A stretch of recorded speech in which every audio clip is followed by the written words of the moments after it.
Well, Brighton have progressed from the last two FA Cup quarter-final ties. They beat Millwall on penalties in 2019 and beat Grimsby, who had a great cup run themselves that season, just a couple of years back, but the semi-finals were as far as they got. So one step at a time, I'm sure both sets of supporters are feeling, but they get the thrill of going to Wembley, and to go to Wembley and lose a semi-final, well, it's not great, but it's better than not going. So we're underway, eagerly anticipated, no doubt about that. It's been a nice day in the south of England, on the coast here, of course, and a lot of visiting fans make a weekend of it when you get this kind of kick-off time on a Saturday.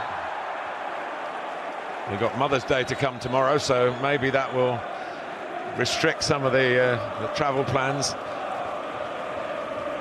And I just wonder if one of those last messages from Fabian Hürzeler as they came into this fray was, just remember what happened the last time we played them, a 7-0 defeat.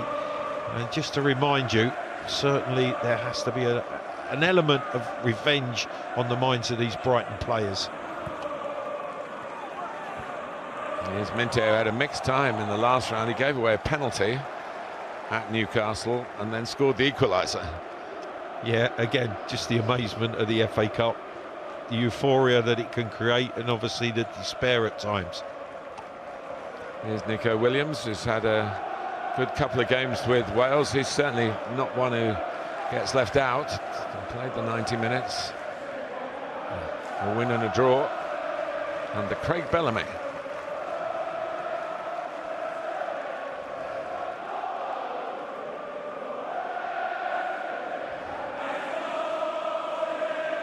It's Ola Aina. Milenkovic is actually playing in the competition for the first time. They haven't used him in the earlier rounds. Well, it is probably the back four that they would have wanted to select for this sort of game. Good work by Awoniyi. Might get it back again. Played out by Adam Webster. Here's Williams. Good early tempo. And Ruta having to come back and help the defending, but conceding a corner in the process. Yeah, and it started with Awoniyi having that good first touch. He's going to have to link the play from that central attacking position, as Chris Wood does. They rely on Wood holding the ball up. That certainly will be Awoniyi's instruction today, to be the target man that they can hit. Danilo has only recently come back after a long-term injury with a corner, which Van Hecker heads away. He's been playing alongside Virgil van Dijk in the Dutch national team in the Nations League home and away tie with Spain. They not beaten in the end, but it's a great experience. And Van Hecker's been talking, Clive, about the way Brighton signed him. He'd hardly played in the Netherlands, his home country, but they offered him a plan which involved a loan back to Holland, a loan within England at a lower division, some first-team games. Even with the managers changing, this plan is put forward, and he's grateful that Brighton have stuck to their part of the bargain. Of course, he's done what he has to do. Here he is tussling again. He's looked like a proper player. Absolutely, and again, their recruitment has to take great credit in terms of seeing the talent that's there, unlocking that talent, give them the opportunity to progress, and Van Hecker has certainly done that in the heart of Brighton's defence. Mark Hinshelwood playing at right back. He's been in midfield recently, but no stranger playing right back, but they are without a couple of potential right backs. I mentioned Veltman. Lamptey is also out injured. But Hinshelwood's such a versatile player. He's played in midfield, and as you see, will go in from that right back position to create the extra body in that central midfield area.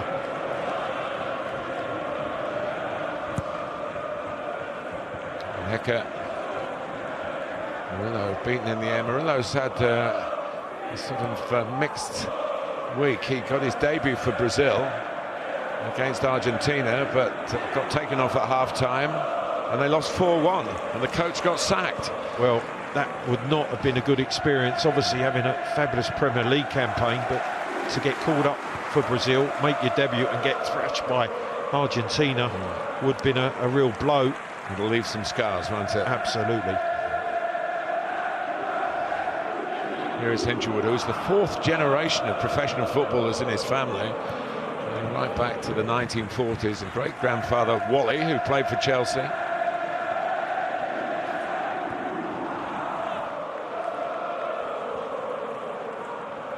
Belieber. If they are going to sell, as they do, Brighton from time to time, sell their top talents just to keep the books properly balanced, he's perhaps the next cab off the rank in that respect. Getting rave reviews, Clive.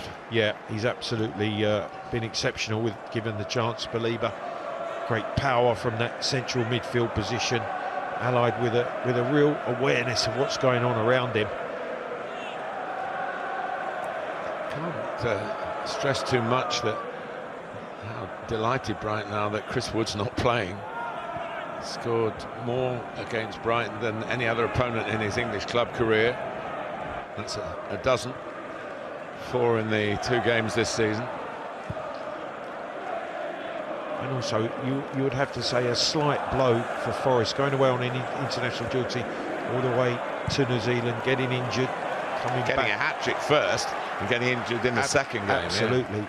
And then to miss a quarter-final, an FA Cup quarter-final with the form that he's in and the way that he plays for this Forest team, you just wonder if that might just be the little piece of the jigsaw that's been taken out that might affect Forest more than it certainly would Brighton.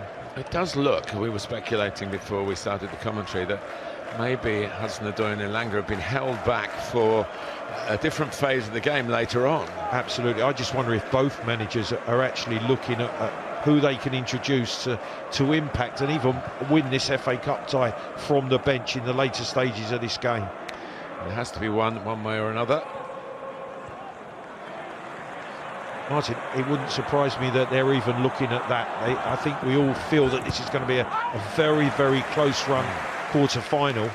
And what might make the difference late on in the game, the introduction of an influential player from the substitutes bench. And of course, João Pedro is there, who was with Murillo. Opponents, of course, today in that Brazil squad. He didn't play in the Argentina game. He did play in the first game, but not particularly effectively. It's a lot of travelling. And hence the reason he might well be sitting on the bench and not starting. So many factors have come into play from and off the back of the international weeks. Yeah, and the teams playing on the Saturday as opposed to the 2 quarterfinals on the Sunday lose a little bit of recovery time. Here's Rutte trying to find a way through. A good switch of play. Nearly worked out. He's given it the thumbs up. Well, he acknowledges the pass because he came off the shoulder of Williams in behind that Forest defence. And Wani, I think, it might have been offside had the pass got through to Gibbs-White.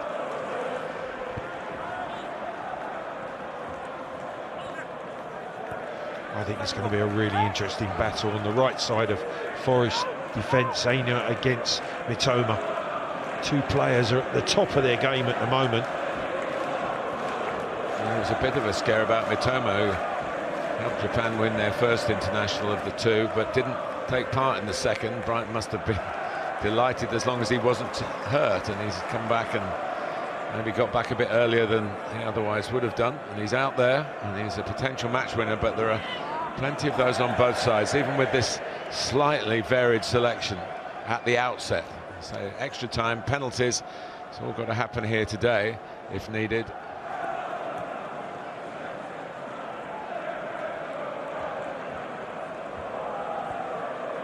But 3 of Forest's last 5 FA Cup ties have gone to penalty shootouts, and Forest have progressed from all 3 of those. 2 of them this season, all nearly through for Minter. Yeah, fine turn from Rutter. He tried to pick the run of Minter. Here's Belieber.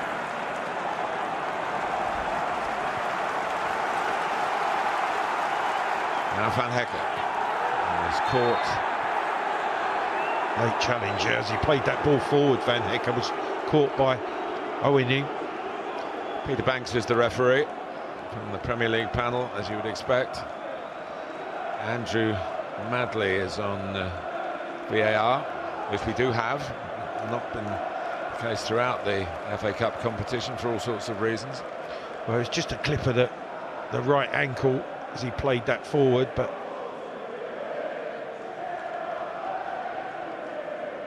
I don't know why Yates is across there speaking to the referee. It was clearly a free kick for Brighton. And Hecker okay. Yates does a lot of that. He's Forest through and through. He doesn't always start. So when he does, he captains the side as he does today. Get numbers forward again. You see 4 in your shot there. That's part of their plan, and everyone like Yassin Ayari are tuned into it. Well, their plan is that when they're in possession of the ball, that players have to run forward to make the extra body, try to overload a Forest defence that, as we say, has been absolutely rock solid this season. But just trying to disrupt them with the extra bodies higher up the field, Brighton and Hove Albion.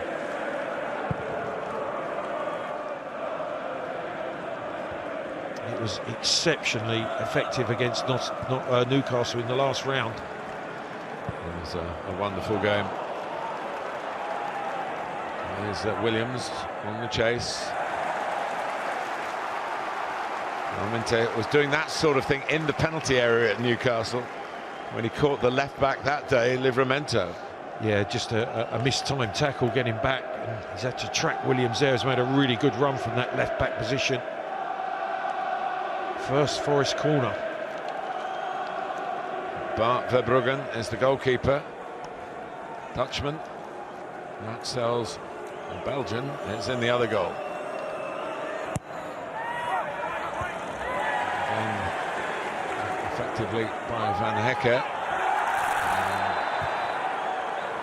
There was the flag up anyway, but it was certainly a foul.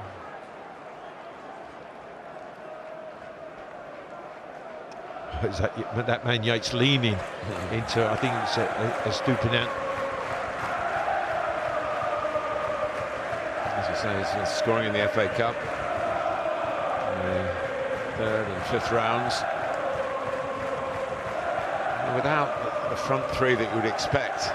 We need to see what Nuno is looking at for goals. Awoniyi's obviously, he is a centre forward, so, you know, his business is scoring goals.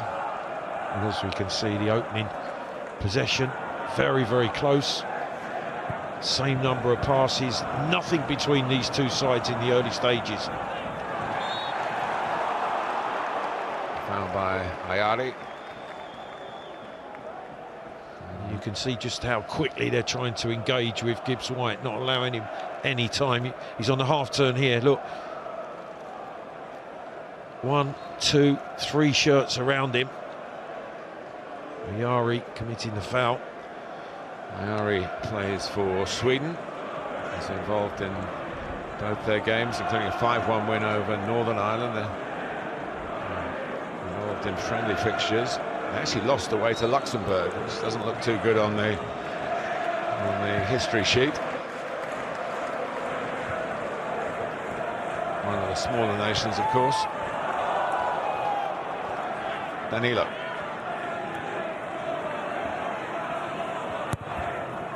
He's done well to get the cross in. Gibbs-White, if he had a picture of what was on, it was a bit blurred.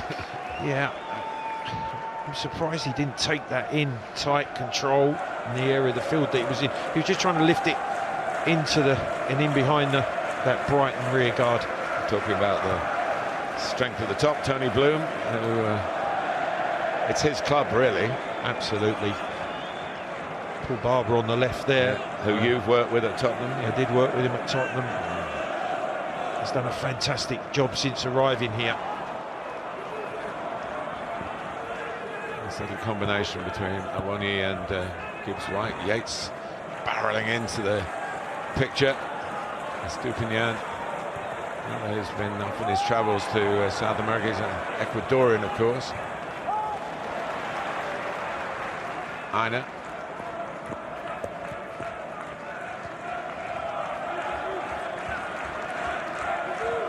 Interesting to see the high press that Forest are applying, not allowing Brighton to start and play out comfortably from their own defensive third.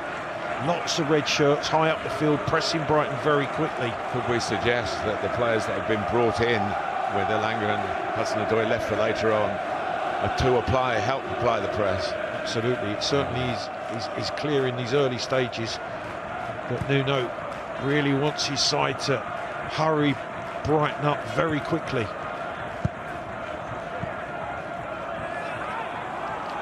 It does mean that if they do break, they've got a long way to break. In deeper positions they find themselves in now. Awoniyi taking Van Hecke with him.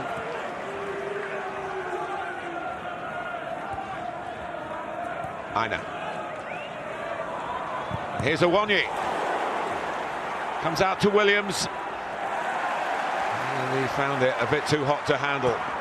Martin, that's a fine stop from Verbruggen, because it was a fierce strike from Awoniyi. His first opportunity of the afternoon. He sticks out a right boot, makes a fine save. His angles are good. It pops up into his path off a deflection. And as he fires it across the face of the goal, the right boot clears it brilliantly from the goalkeeper.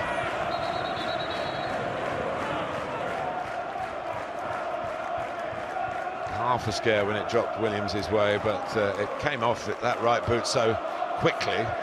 And a high clearance, which is always difficult to get down. That was a problem that Williams found. Couldn't create a chance to strike. No, it wasn't a glaring error from the Forest left back, but it was a sniff of a chance. Awoniyi started well. He has started well.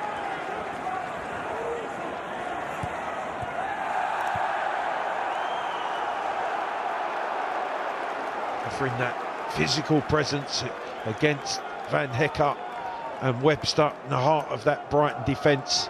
Yeah, Lewis Dunk, the club captain, is available. He's been out pretty much since the 7-0, in which he scored one of the goals, an own goal. He's available from the bench should they need to maybe make a defensive change because of the problems that Brighton are having in this opening chapter of this quarter-final story. Long throw from Williams. Elliot Anderson gets ahead too. He's been away playing for the England under-21 team, although he was playing youth football for Scotland, but he is English.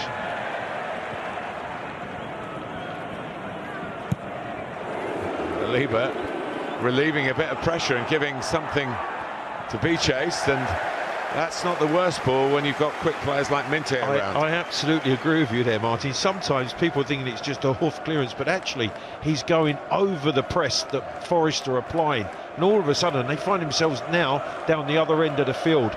And one-on-one, although the one was the Forest one was leading the run. That's cleverly done by Gibbs-White. Dominguez.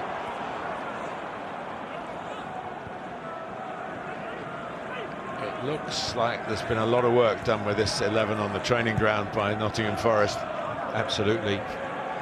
Certainly from Awoniyi leading the press to the rest of the team. That what you could almost say a midfield five that are really pressing behind the centre forward. I think Brighton are one of the best teams when winning back possession, turning it into an attacking motion going forward, and Forest are thwarting that threat. It's a lovely play. Awoniyi's waiting for Gibbs-White to cut it back across, and there's some concern at the back for Brighton. Jack Hinshelwood got there just in time. Yeah, sliding challenge from Jack Hinshelwood. Gibbs-White appealing for a handball. He's onside as that ball's threaded through, trying to cut it back through the 6-yard box. Hinshelwood does block it, might have hit his arm, but certainly not a penalty. Anderson, who missed out on Newcastle's heroics because they sold him to Nottingham Forest at the start of this season, not because particularly Anderson wanted to go, but Newcastle had to sell a couple of players who possibly would have been there under different financial restrictions.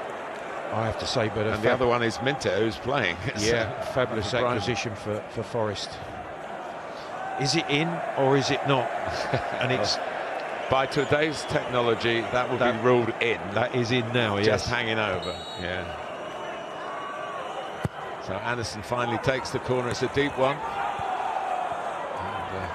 And Awoniyi was in there making a nuisance of himself again. And this is difficult for Brighton and Hove Albion. Yeah, it's a very good spell for Nottingham Forest, a very positive start. And Brighton, to this point, really haven't quite got going. Certainly not had the possession of the ball that they would have wanted. And that's because of the intensity and closing down of this Forest side.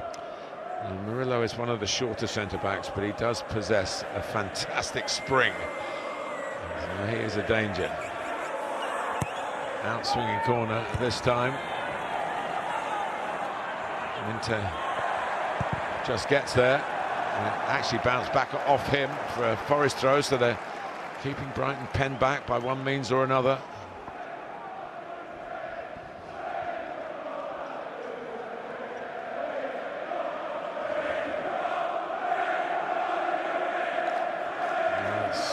Einer winding up to keep Brighton under pressure here.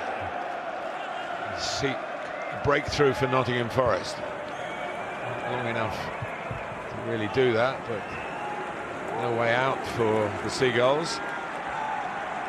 Anderson missing it into where in the end Verbruggen was able to make a very comfortable catch.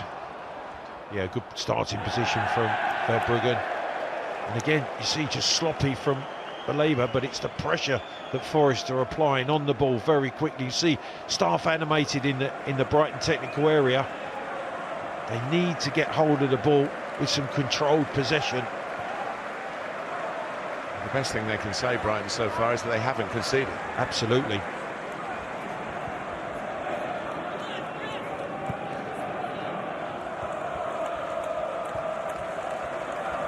Here's Van Hecker. Webster.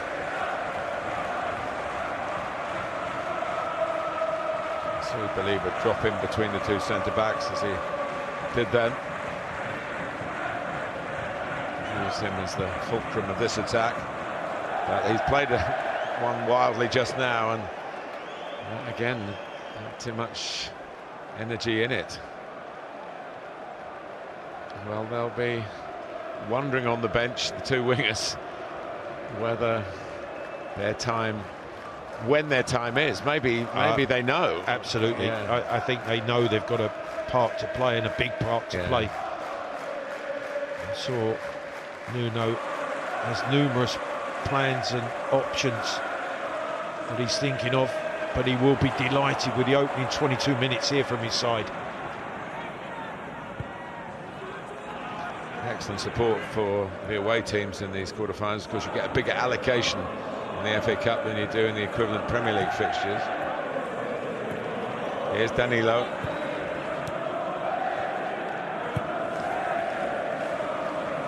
Gibbs White.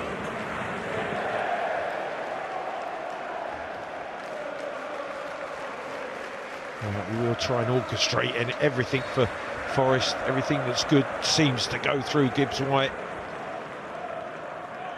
Of course, there was a connection with Nuno Espirito Santo. They were together at Wolves. He wasn't always in Nuno's team, Molineux. Danny Welbeck having to fight to get into the game. I do think he's proved his worth to Nuno this season. He knows how valuable he is to this Forest team, and the way that they set up, the way they try to play. Whatever the team, whether Elanga and Hudson-Odoi and Wood are playing, they still go into this kind of low block when the opposition press, and it's very difficult, even for a side that have got a lot of attacking plans like Brighton, to open them up. Yeah, I think that's just another example that Brighton are not quite at their top speed and at their best at the moment. The slick, crisp interpassing of play just going astray at the vital moment. And Fabian Hertzer, I'm sure, will be making that remark at half-time in terms of that quality of possession football that they're not showing. Brighton have scored 30 goals in their last 11 FA Cup games. So to render them almost toothless in 25 minutes, as well as look dangerous themselves, Nottingham Forest, it's a very good start from the away team. But nothing to show for it in terms of putting themselves in a winning position. I always think when you're playing the FA Cup, you just want to still be in the tie. Sometimes it doesn't matter how well you play or how poorly you play, you just have to stay within touch. You have to have an opportunity. It might just be one chance for Brighton that could make the difference. And ultimately, it is always about progressing to a semi-final berth at Wembley.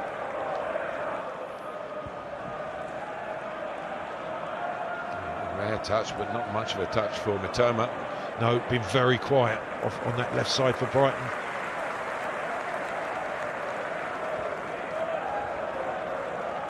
And as we can see, it is the visitors dominating possession in the last 10 minutes.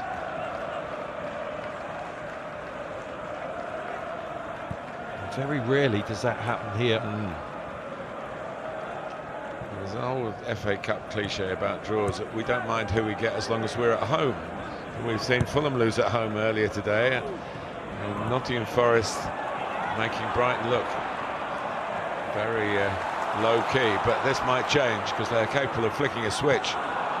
Mitoma looking for Welbeck, and the shot by Ayari. He wants a corner. I think he's going to get one. Yeah, just took a touch on the way through. Started by Welbeck. Mitoma, the first time we've really seen him coming off that left-hand side.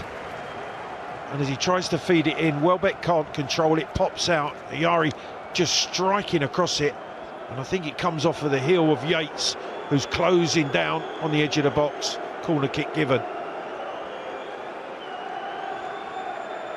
10 caps for Sweden. Not a regular in the Brighton team. Highly valued by his country and here, but there's a lot of competition for places. Well, nothing too much from open play, maybe from a corner to be taken by Estupinian, and the goalkeeper might have been blocked off then. And a bit more pushing and shoving going on.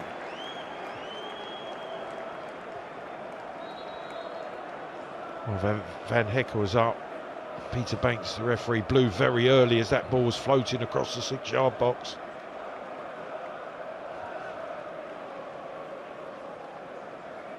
There's a problem for Jack Hinchelwood.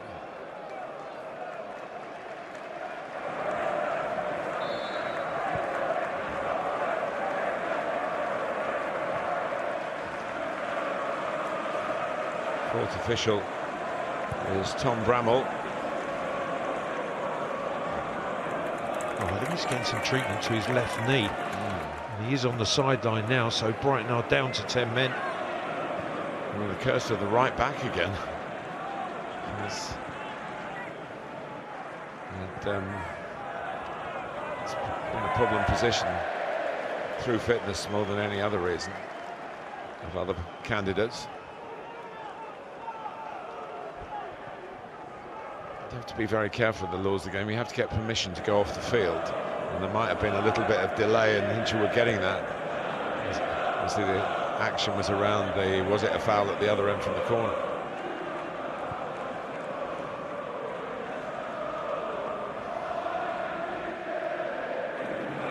Jack Hinchelwood did score in the 2-2 draw here against Forest in September. Back on. Strapped for purpose.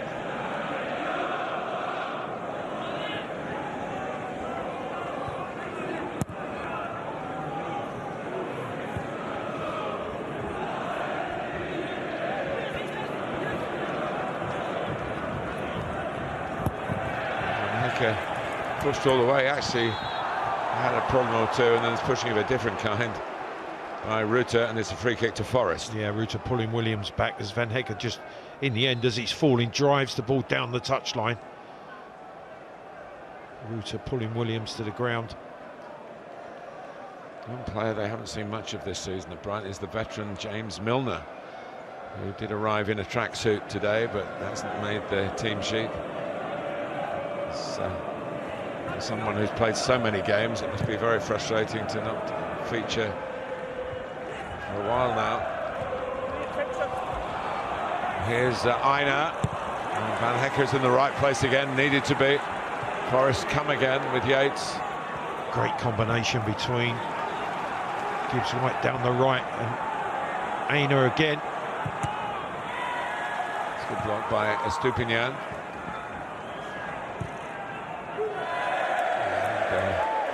There's the miss-hit cross. A gaggle of Forest players around the penalty spot, but nowhere way beyond the far post.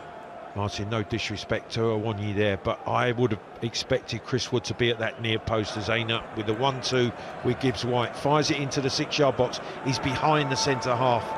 Chris Wood, for me, would have been getting across the front of the centre half for a tap-in at the near post. Awoniyi didn't move.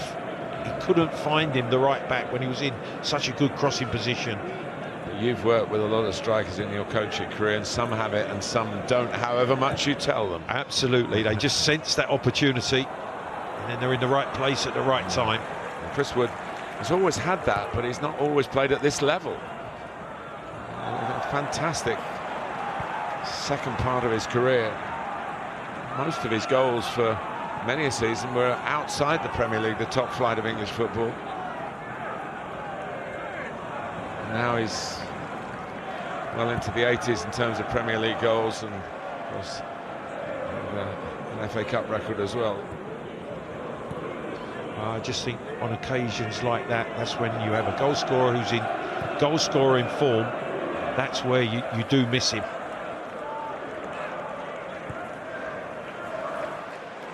Estupinian, who likes a long-range shot, and that's one to like as well. And I tell you what, that is really dealt well with by Sells because of the way the ball dips and bounces just in front of him. He weighs it out, Estupinian. That dip there, it's moving, it's dipping, and it bounces just in front of the goalkeeper. He has to make sure, and he gets his chest in the way of the ball. Yeah, very awkward, very well dealt with. They need Believer to win a few more tackles like that, but get Brighton further up the pitch on a more regular basis. Estupinian sold short by Ayari. Dominguez was giving chase.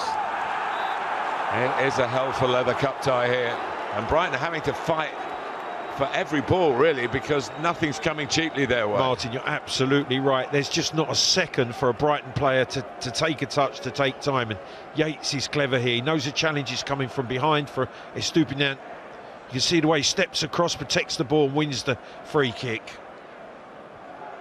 But there isn't a second to take a touch or take any time on the ball. A full-blooded FA Cup tie.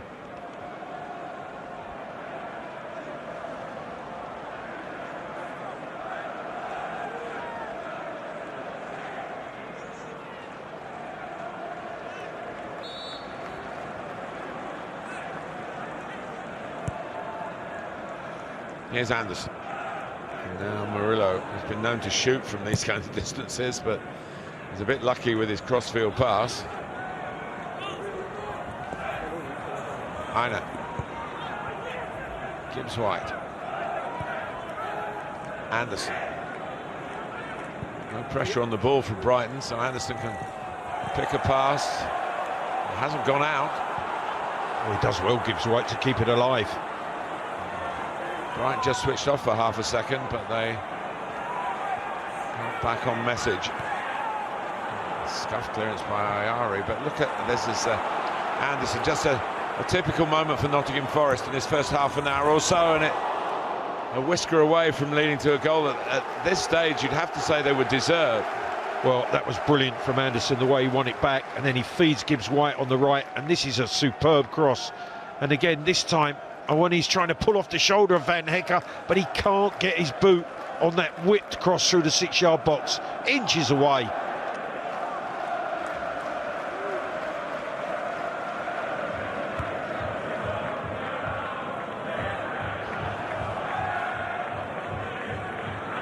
Here's that rare breed, a Premier League manager who was a goalkeeper, a top flight manager in English football who was a goalkeeper.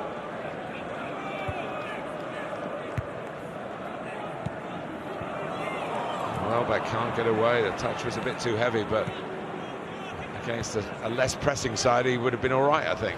Yeah, they're just not giving any Brighton player any time to just take a touch. If your touch is not spot on, there's pressure, there's challenges, there's tackles coming in. All giving credence to the thought that Nuno has picked a team for at least the first half, maybe for an hour or so, obviously depending on how the scoreline might change. Absolutely, but just almost like American sport, which you know a bit about, Clive, is just trying to wear the opposition down and then bring on your attacking line with pace, with freshness, yeah, as the opponents tire. Has a lot of validity, that theory. There we are again. Williams, the left back, high on the left-hand side, pressing. Anderson. He's played a weak pass, but he's gone chasing. Found Saliba a bit too strong for him. Well, Mitoma obeying the instructions, run forward, but he might have expected a few of his teammates to be up with him. And had Hinchelwood, Ruta rather, gone a bit earlier, Forest might have been in trouble really of their own making. Yeah, the first time really that Brighton have gone after the ball and really pressed higher up the field, nearly forcing the error. But they normally do that with 4 or 5 players, and it was a situation Forest you'd have expected to deal with, but this is the FA Cup, mistakes happen. And if you're Nuno and your team has played like this and you find a defensive error sending you in a half-time 1-0 down, it would be FA Cup frustration. But it hasn't happened.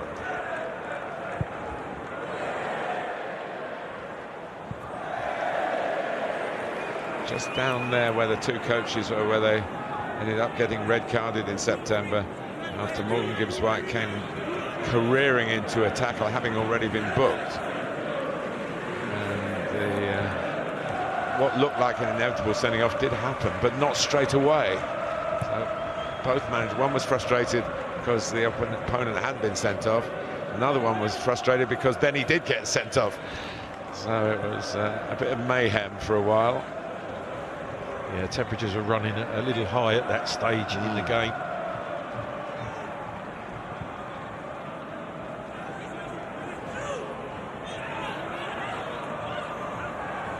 Mitoma. Stupinian. Moves it back again, doesn't get it. Fabulous work from Yates to win the ball back. Comes, not for the first time, Nico Williams, well found by Dominguez, gets it back.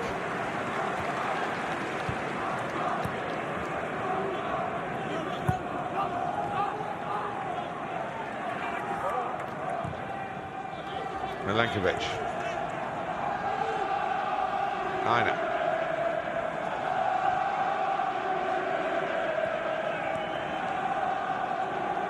There's a wonderful atmosphere in the stadium. Both sets of fans in good voice. Forest fans with plenty to cheer about. Brighton fans trying to help their team. Yeah, they are trying to lift their team. Ruta for Mitoma. And he's in. And the flag didn't go up. Well, it might have done had the ball ended up in the net. It's a really good Ruta pass. Just spins and turns and sees that Mitoma has got a run on Aina at the right back position, but he just can't drag it. The diagonal pass is just a fraction behind him. He's then trying to drag it into his path, and he can't take it cleanly to give himself a chance. But he was onside. He was certainly onside. Yeah. Anderson. Now Williams. Murillo.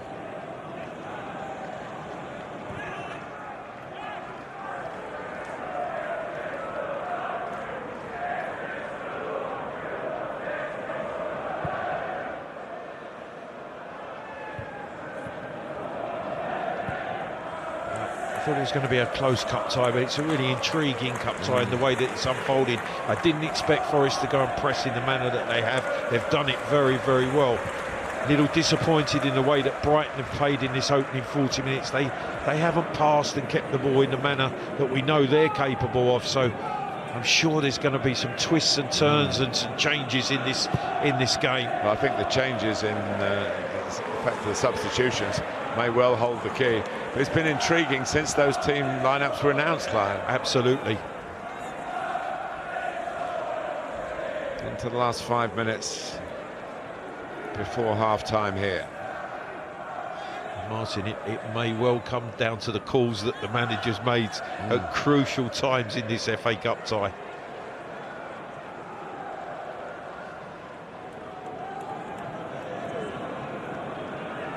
And Hecke, grateful that he can give his team a bit of breathing space. Yeah, I was just going to say, first time really that Forest are taking a breath. They're just dropping off and just keeping their defensive shape, but deeper. Minte. Made by Murillo. Awoniyi. It hasn't all gone right for Awoniyi, but you probably say he started it off. He certainly gave us our first view of what the tactic was going to be when he got that chance to run through early on. He's denied a chance to run through here. Yeah, Hecke just stepped across him, blocked his run. Oh, he's led the line well, Awoniyi. Just not been quite in the Chris Wood spot when the crosses are coming. Just hasn't been in the right place at the right time. Yankuba Minte curling towards Matt Sells, who played a really big part in Forest season. A goalkeeper who recognises what his coach wants from him and will play it short. And if it's not on, he's not one of those, such a slave to the system that he can't do that. Absolutely. Clearly knows his job. He's been fabulously consistent as well in what has been a superb Forest defence. Time of giving it away. Some very, very good Brighton players are being made to look rather ordinary in this first half of this quarter-final. They've just found it difficult dealing with the pressure that Forest have applied.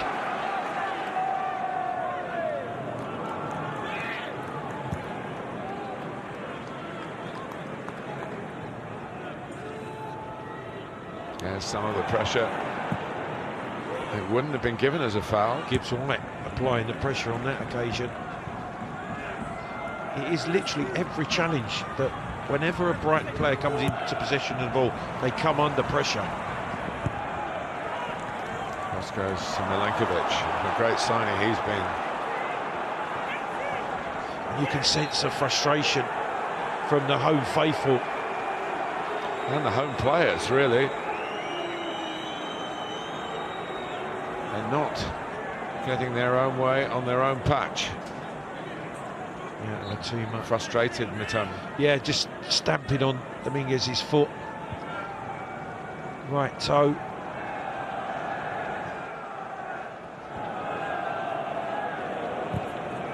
Murillo. Awkward for Estupinian. He can knock it down, but it's picked up perceptively by Yates. Now Danilo. Martin, Fabian Hürzeler might well be writing another game plan and burning another one at half-time, as he did after the 7-0 defeat on the Monday morning. He certainly has to reassess the way that his team have played in this first half.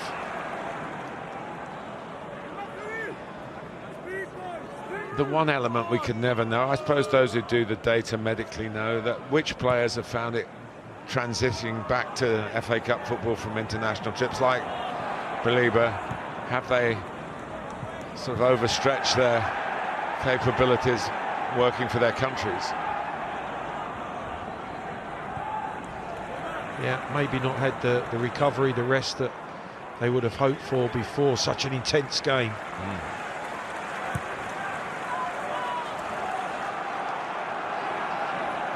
Here goes Van Hecke. These games are intense, but not the travelling. the international break.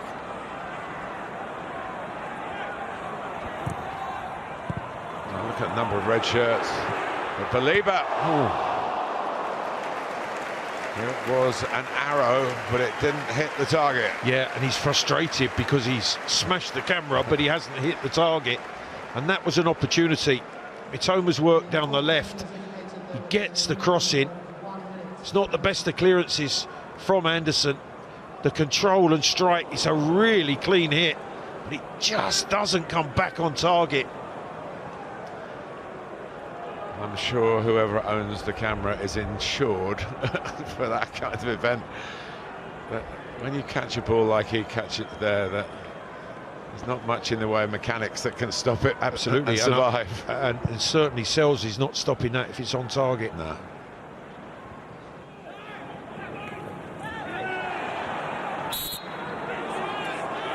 Foul by Minte. It does have a responsibility of dropping in, as Mitoma does on the other side. And they're having to do that more than they would want. Yeah, and you've got to say Williams on the left and Aina on the right have been more prominent.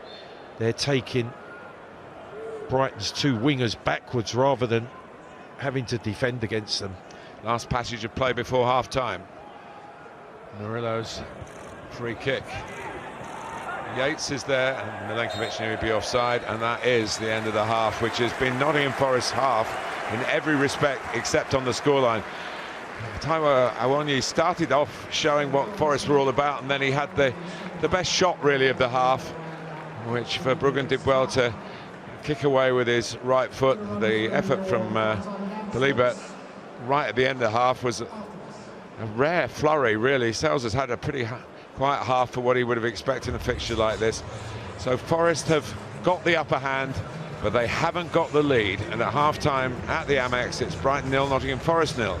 Martin, it could come down to which one of the two managers get it right in terms of who from the bench could impact and win this game. So Brighton to start the second half hoping they will play more fruitfully than they did in the first half. The best stat for them, Nottingham Forest 0. After some very sharp tactical thinking from Nuno Espirito Santo, Awoniyi was probably just a little bit quicker than Chris Wood in some areas of his game. Ideal for doing the pressing, but he's had a couple of sniffs at goal that maybe Wood would have turned into goals. Well, Martin, it's important he leads the press, but he has to have the team follow and be behind him, and they've certainly done that. But here's Ayari, and the crowd coming back from their refreshments at half-time. Well, the home supporters got an early corner to cheer. Yeah, it's lifted the crowd right at the start of the second half. Milenkovic just urging the defenders to make sure their concentration is right back on again. But for sometimes players wander out for the second half and get caught without really getting their minds back on the job. Yeah, reminding players of their jobs, who they're marking, are they touch tight? Ayari takes the corner. Back out to Mitoma. Ayari can drive it in again, or place it in really. And then another powerful effort, this time from a difficult angle from Jorginho Rutter.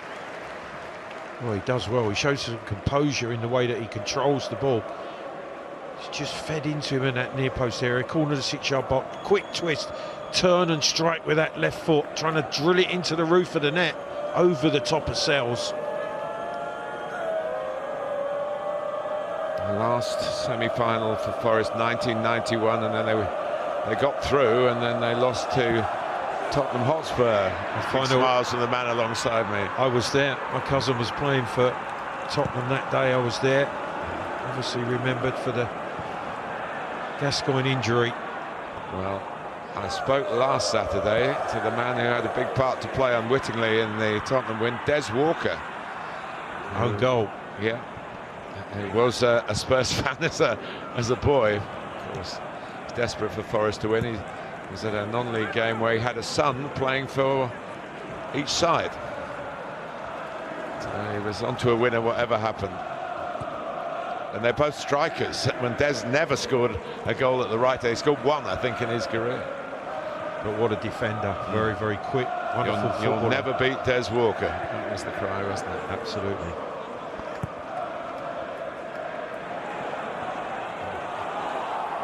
Here's Awonyi. Dominguez have got into a useful position. Williams half thinking about shooting.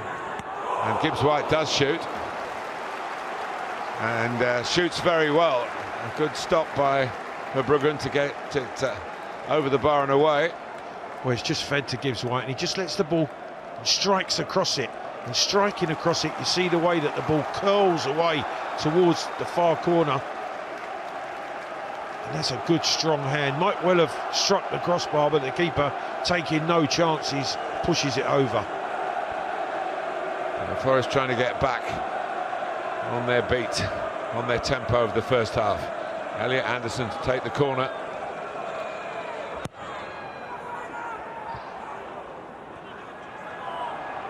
Estupinian dangerous, really trying to run it out of trouble, but he got away with it. Forest get it back. Well, Estupinian making the clearances, stayed down. He's trying to get up now because Yates is in his territory. Yates with the cross. Came at an awkward height in the end. Milenkovic is back, and Brighton trying to put their press into action, but you can't get the players from so deep up quick enough. No, it's far too big a distance to cover in numbers to get the pressure on. I'm going to say it again, Mike. They're still in this cup tie, Brighton. It really has been an impressive Forest performance to this point. You said earlier, Clive, performances are a bonus. It's all about winning. Quarter-final of the FA Cup, absolutely. You'll take a poor performance, but a win. Rutek, Estupinian, Webster trying to step forward. Rustling quickly again, but it breaks to the South American Estupinian. And here's Japan international Mitoma trying to get it to where Welbeck might have got across at the front post. Good work again from Van Hecke.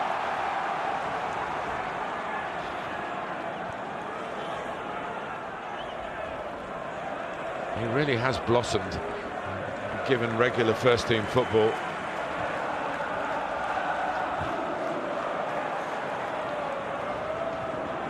He's had a fair bit of defending to do in this one.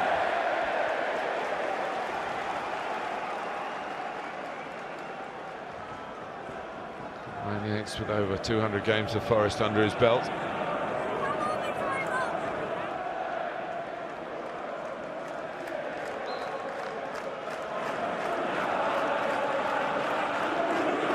Estupinian's throw. Martin, a lot of discussions going on in that Brighton technical area. I wonder if Fabian Hurtzler's going to be the first one to make a change. Here's Mente.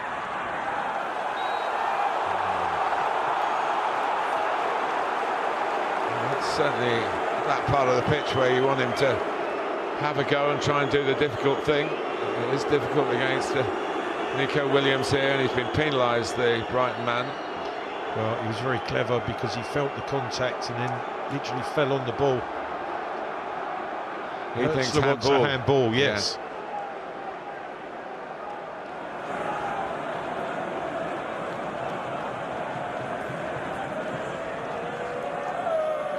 Reminder, we do have VAR, but I don't think there'll be any way that would be overturned. We do have extra time and penalties. We do, yeah.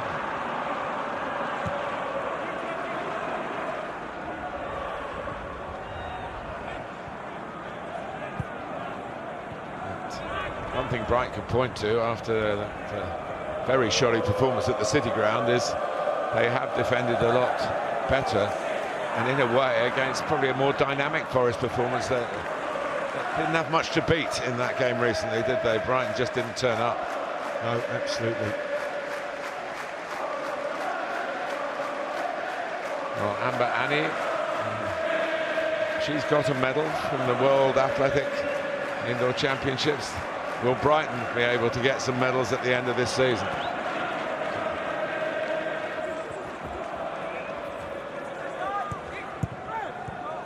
Forward by Anderson.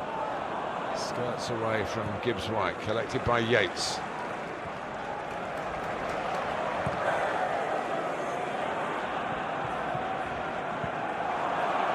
Awoniyi. Oh. Well, Peter Banks saw nothing wrong, and Van Hecker is pretty sturdy. He plays with Virgil van Dijk for the Netherlands. He's not quite as broad in the shoulder as his national team captain, and he's certainly not as broad in the shoulder as Taiwo Awoniyi, who said, "Take that." That was a coming together, wasn't it? Not just once, but twice. The first one, I thought possibly could have been a foul. The second one, Van Hecker's trying to give it back to Awoniyi. I think that's a battle we need to keep an eye on. Offside. There's Awoniyi again. Danilo making a run alongside him, but the flag is up.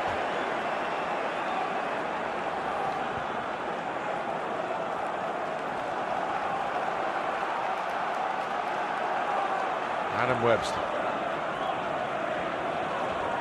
Well, he has a chance, doesn't he, with Chris Wood injured, Awoniyi, and he's certainly given it his best shot. Foul by Aina.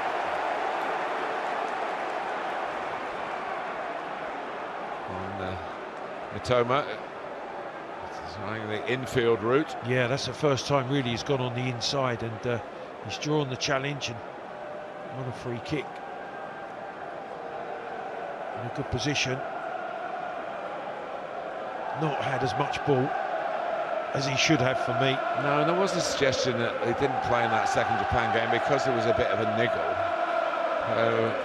Clearly also the presence of Japan that qualified for the World Cup, so the presence of this quarter-final, some sympathetic international team management perhaps, got him back ready to start the game, but whether he'll be able to finish it, we'll have to see. Awoniyi's back in a defensive role as they line up along the edge of the penalty area.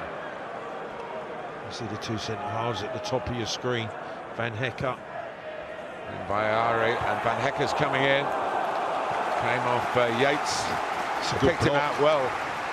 They did pick him out at the back post, but Yates does well just to get back across Van Hecker.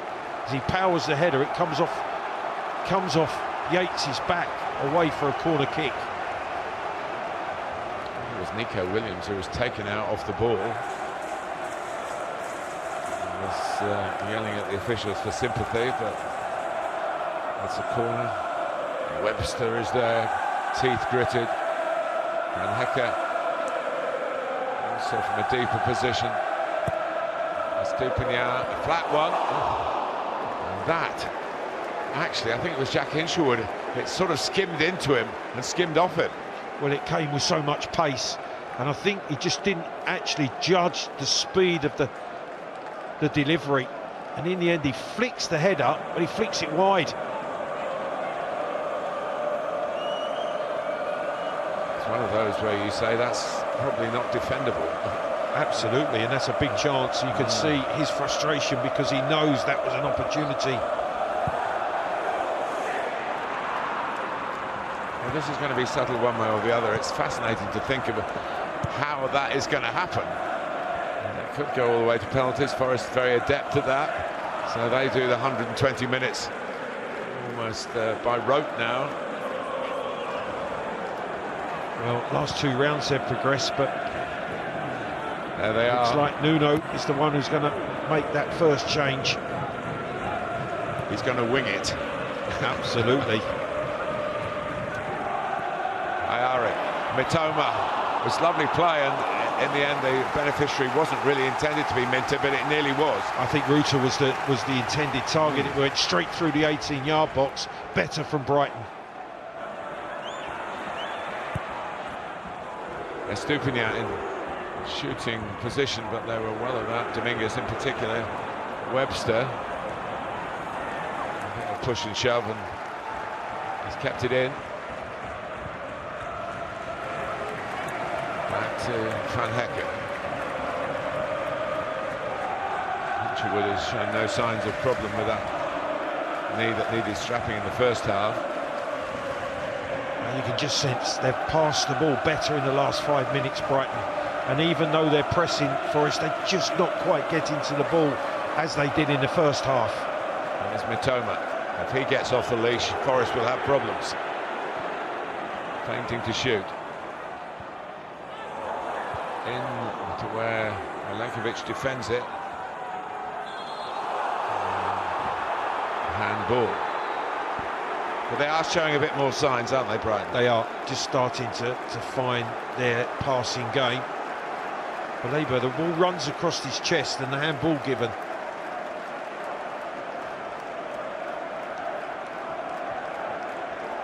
Yeah, just using that right shoulder. Yeah, there was a bit of deliberate movement, wasn't there? Top of his right arm to control the ball. Move the ball off its line. Well, if we said an hour, we wouldn't have been too far out, would we? With the arrival. I think that just indicates that it was planned. Yeah. But also, the way Brighton have just started the second half might have hurried it up a little bit. But this will give it a different feel, the game. Forest have played their first hand, and it's kept them very much in the game. Might have done a bit more, but you see all the medical staff, the sports scientists, I know, rehydration at the players. Well, you are using the excuse for what is not allowed in the laws of the game, which is tactical coaching from the sidelines during a match. But everybody does it now. It'd be interesting, Clive. Well, we've got a pause to tell you. Next, one of the ways this happens is when the goalkeeper goes down injured and the referee has to stop the game and everyone runs to the sideline because they know the goalkeeper's been told to do that. Next season, we're going to have this 8-second rule where the goalkeeper can only hold the ball for 8 seconds. And then if he holds it for longer than that, it won't be an indirect free kick because the refs don't like that because it's untidy, hard to police, if you like. It's going to be a corner. So we'll see how that pans out. We might get a bit fewer of these because the PGMOL who run the referees in this country, they're aware of the tactical timeouts that really, unless the laws change, where you say you have 2 timeouts a half, maybe as a coach you'd want that. The laws are there to be bent, Marmot. So Danilo is off. And Callum Hudson-Odoi is going to be joined by Anthony Elanga, and it's Awoniyi who's gone off, who hasn't had that many minutes in recent games because of the form of Chris Wood, but he's put a shift in here. Yeah, he has. He's led the line well. So we're into Nuno's plan B.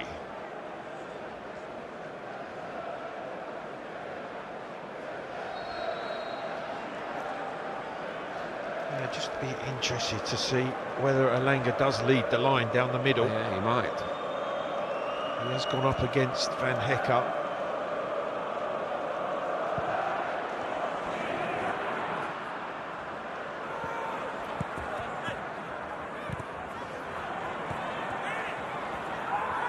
Yeah, that was one that Peter Banks has got to rule about. Estupinian was closed down quickly and stood his ground, shall we say, or maybe went to ground but didn't budge. And VAR might have a look at this. It's a yellow card. So, Clive. Yeah, his foot is on the ground. It's not high. And he tries almost for a block tackle, but his momentum carries him through. Dominguez, yellow card.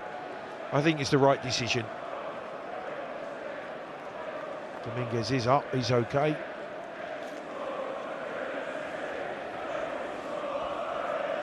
Anthony Elanga, who's been in the goals for club and country recently.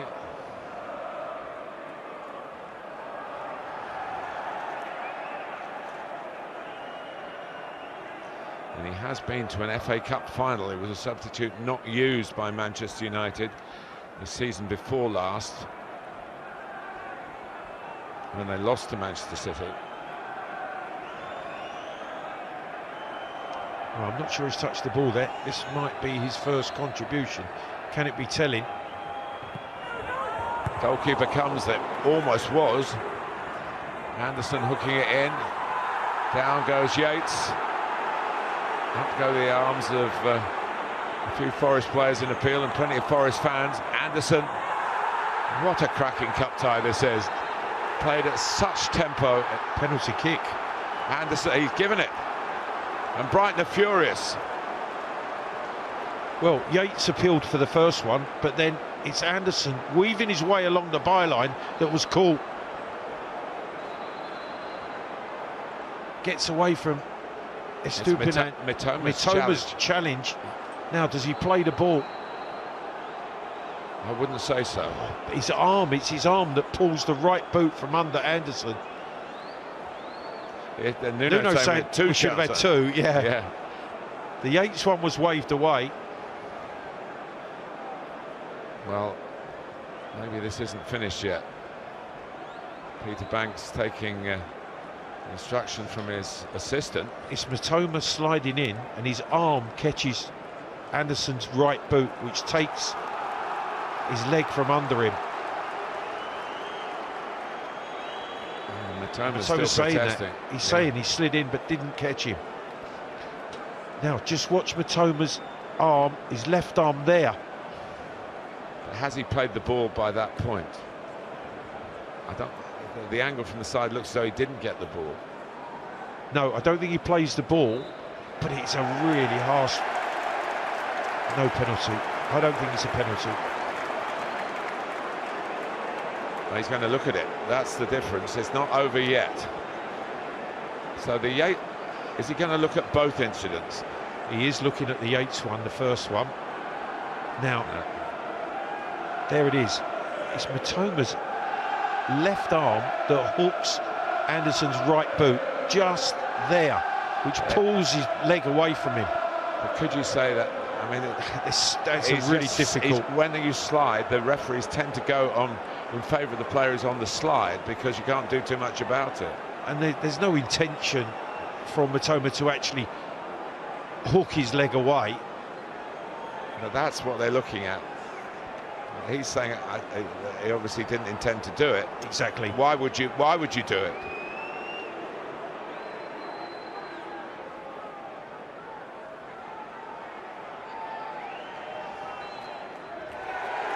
Well, that will let Brighton off the hook. Questioning Forest players. No foul committed by the defender. And the announcement is a drop ball to the goalkeeper. Of course, this is what we're getting in the quarterfinals of the FA Cup. The fans getting proper instruction. And Peter Banks has got that absolutely right for me.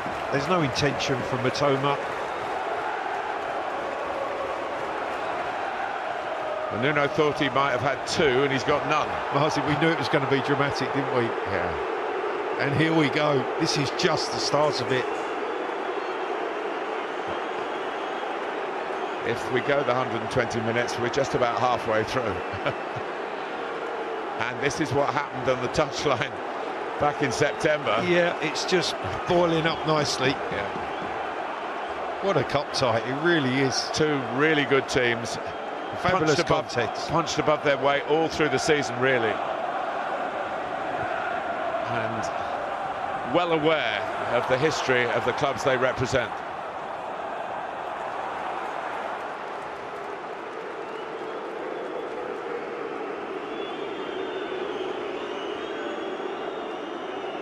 This was the other one. This was the first one.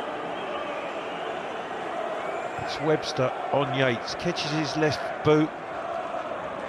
And this is Mitoma on Anderson, slides in. I don't think Yates was ever going to get the first one because he rather threw himself to the ground, although there was some contact. But the second one was close enough for a lengthy review. Two claims for penalties, both waved away, or certainly both, I think, proven that they weren't. And we stay level.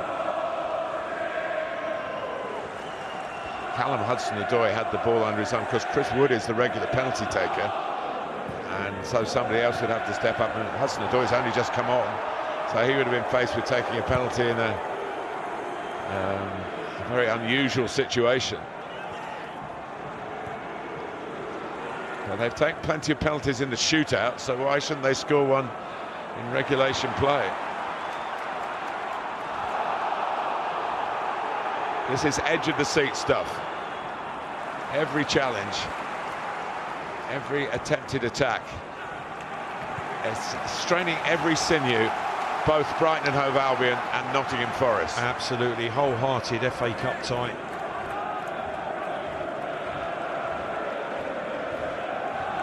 And I will say in the second half, nothing between the teams. Forest having the better of the first. There has been a response from the home side, but it's still all level. And Forest are still pressing. There's Dominguez saying, hang on a minute, I'll just play the forward pass there. But sometimes the referees feel the need to blow, and it's not an exact science. You have to have sympathy with them. Some, the very best ones will get a few assists in the course of the season by letting the game go.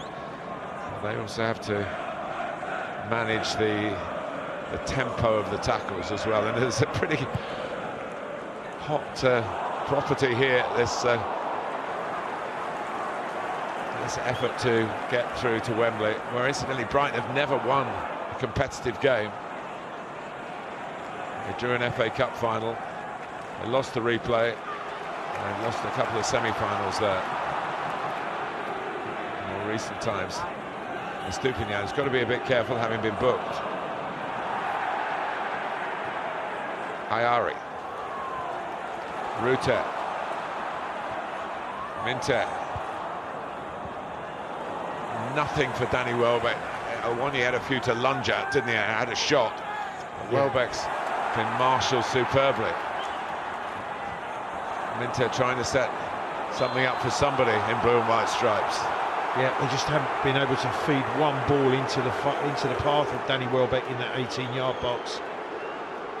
The two centre-halves have been outstanding, Murillo, Milenkovic, as they have been all season. It's time for João Pedro. Like Murillo, a Brazil player in the international break. Like Murillo, not really living up to the form that got him into the squad.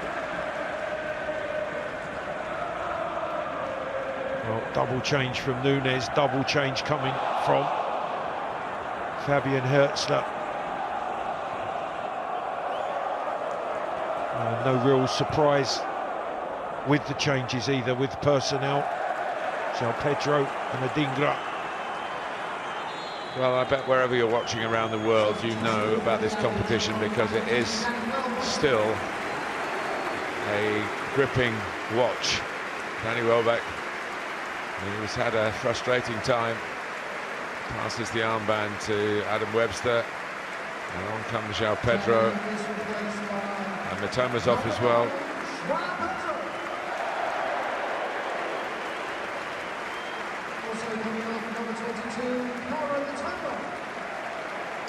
Simon Adingra.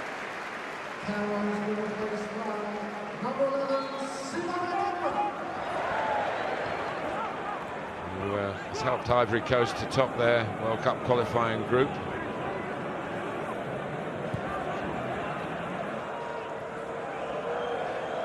There's probably another one that's been held back a little bit because of the travelling time and the effort, energy expended for his country. Headed forward by Estupinian. There goes Gibbs-White at pace. Oh, Sells has done very well. It looked as though the goalkeeper, Verbruggen rather, has done very well. Alanga was on the charge here, and he's got that little bit extra acceleration that got him in. Well, it's brilliant from Gibbs-White. The way to pass, why does he not strike it with his left foot? Times his run well. Can he not wrap his left foot round it? Tries with the outside of his right. Verbruggen once again angles perfect. And now Rutter's got a problem. No sooner than they've made a couple of attacking changes. The way Gibbs-White, look at his head, he's looking, he's aware.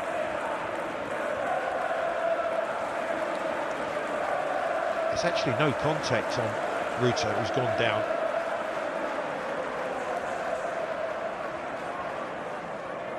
Gibbs White, when he gets into those positions, the ball at his feet, he's got the capacity to sense openings, even though he's moving at great speed.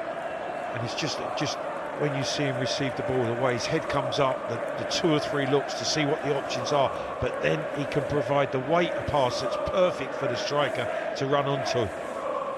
For me, I'm disappointed that Elanga hasn't wrapped his left foot round it, tried to just feed it in off the outside of his right. They're all on their edge of the seats, well, they really are. It's impossible to call, isn't it? It's such a close game. There'll be one game. moment you feel, one moment that this will be remembered for, whether it's a mistake, a penalty awarded, or a brilliant goal. Well, the medical team sending back the information.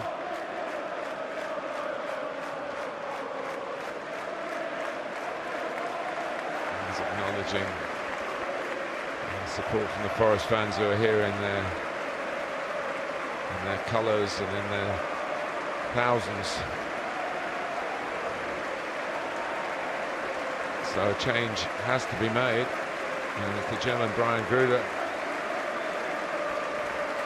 who was a substitute at Newcastle, can play wide. He's left foot, he can play wide on the right or coming from an attacking midfield position, which is where Root has been playing. So that's a problem for Brighton down the road with the league games to come, midweek league games coming up. Well, he's really unfortunate there, Ruta, because just seeing that back, there was no contact. He slipped and rolled his ankle. They're here against tomorrow's quarter-finalist, Aston Villa, in the Premier League in midweek. Brighton. Forest corner. Well, it was trying to get a play around the back, Anderson in particular, to head it back across the face of the goal. Not too far away from being completed, but these are very fine margins in this very fine FA Cup quarter-final. Yeah, and it's just moving towards that time, Martin, where just that one goal could make the difference now. Stupinian in there, and João Pedro could, of course, be the man to provide that goal. He scored a FA Cup hat-trick last season, Sheffield United, 2 at Stoke in an earlier round. He's got form in this competition. Elanga on the move again. Oh, he's slid on into the post, Morgan Gibbs-White, which certainly wasn't in the plan. Yeah, he's wrapped his shin against the upright there as he's tried to get on the Elanga cross shot.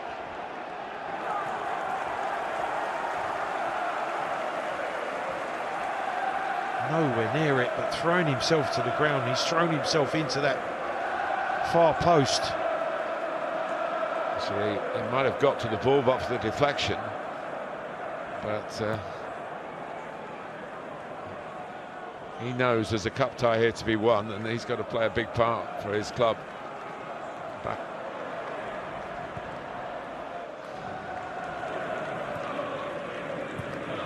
Well, you can see there's nothing in it, absolutely nothing in it. 1% of the patch is different for the home side. Certainly a better second half from the home side.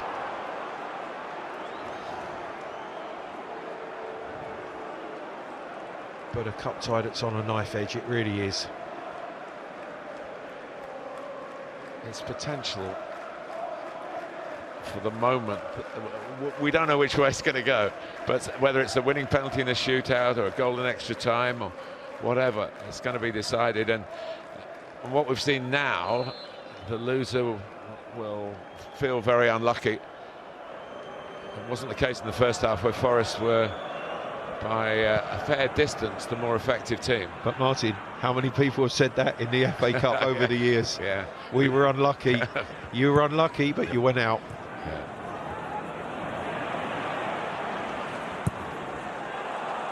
But Elanga has certainly got down to business very quickly.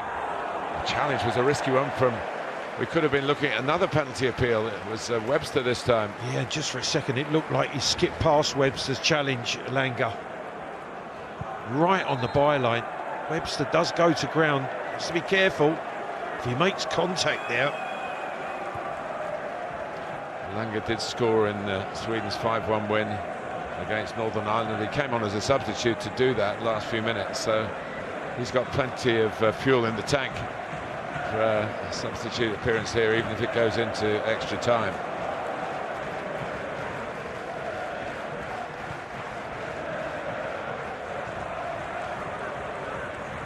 Here's Minter.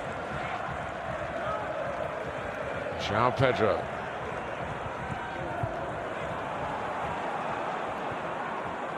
It's given back to him.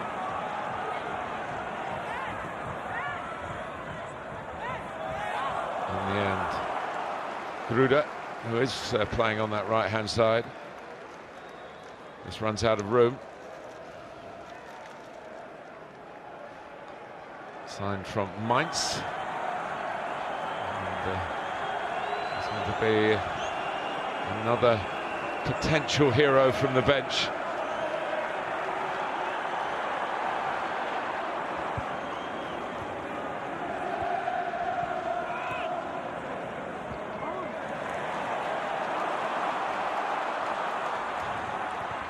Gruda.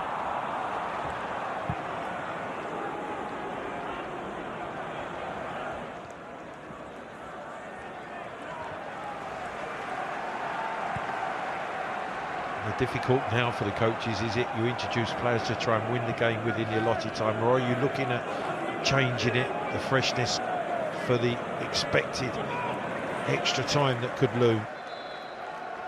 Well, it's Diego Gomez who's coming on.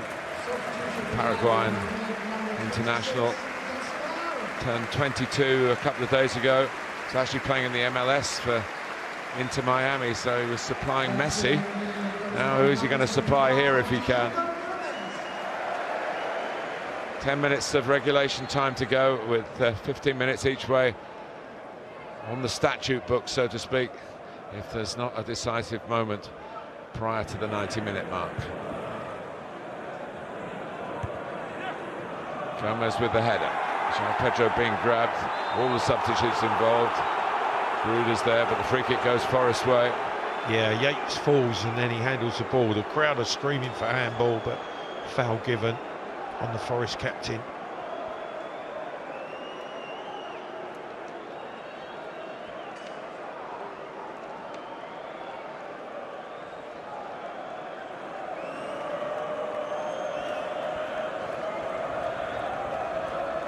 Forest don't score here, and I suppose they could still not score and still go through with the rather customary route of penalty shootouts. The absence of Chris Wood will be spotted up, won't it?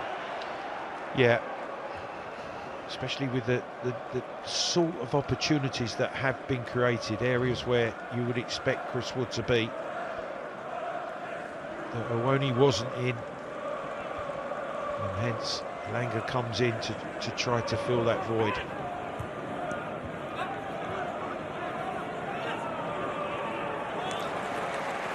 And they're trying to get forward.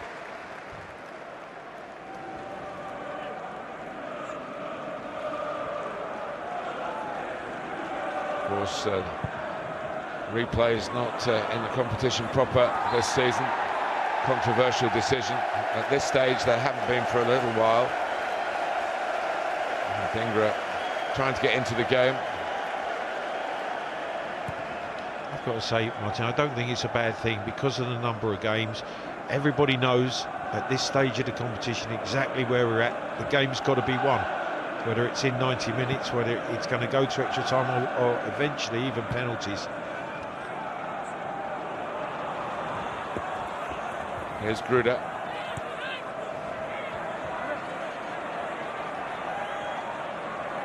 Yeah, and the fans who've paid very good money to be here will see a decision at the end of the evening,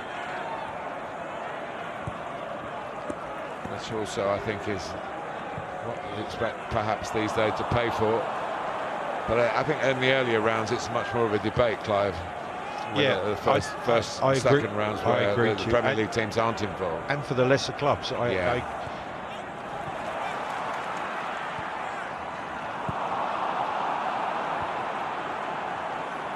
Here is Dominguez. I think we're all glad that we're going to see a finish here, whichever way it's. Yeah, and it's two teams that are going for a win. They're going for a win within the 90 minutes or 90 minutes plus a few. Ryan Yates doesn't mind who he takes on. Whether it's a stare, a nudge. And it was Stupinian then.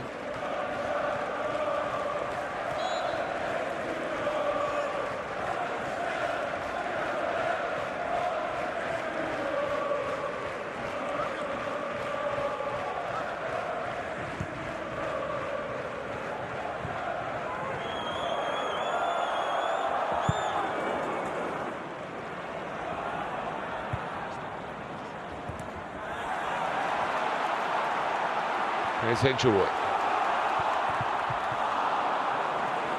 Temptation is to do everything in a hurry. A more considered cross in the end, but not one very short and one very long. Yeah, trying to do it at top speed. You can see his frustration. There's an opportunity. He acknowledges the poor second cross. You can see there's a mixture of reveling in being here, watching your team playing a really big match, being seen around the world, but worrying how it's going to finish. Yeah, how is it going to finish?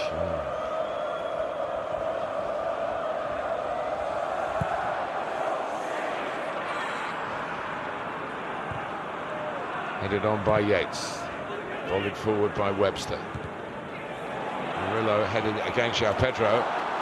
That a break that Brighton can use to their advantage.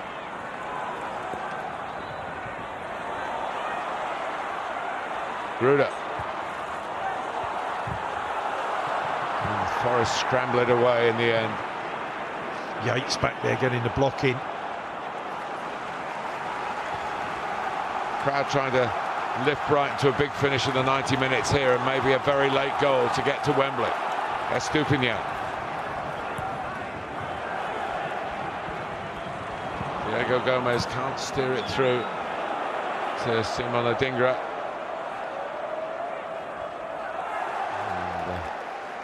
That's clever. He's really developed. He was a youngster at Chelsea and didn't quite break through there. He's played overseas as well.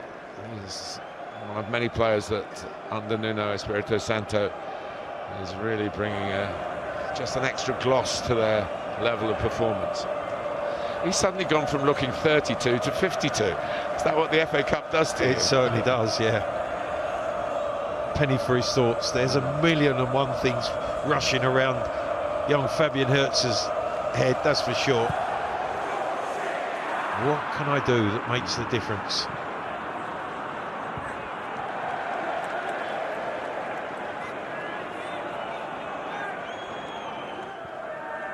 And even now it's been a much more even second half, but the fact is he will feel that his team haven't been the dominant force for enough of this game. No, you would feel that his team haven't played nowhere near in a manner that he would have liked, that he knows they're capable of. That would be his disappointment. But it would all be forgotten if they can find, I think, that one goal that could make the difference. Well, they won't be short of forward-thinking players. They perhaps might have been a bit short of players in forward positions, which they love to do, and you can see almost beyond half the outfield players in and around the edge of that Forest penalty area, and they can go chasing it down here.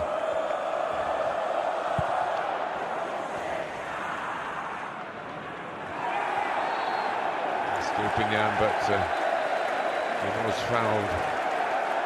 Well, Dominguez is getting himself a card for the way he's reacted, not necessarily for the way he committed the foul, but his reaction after.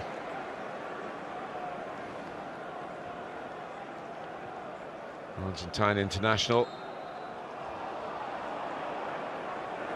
signed from Bologna in Serie A.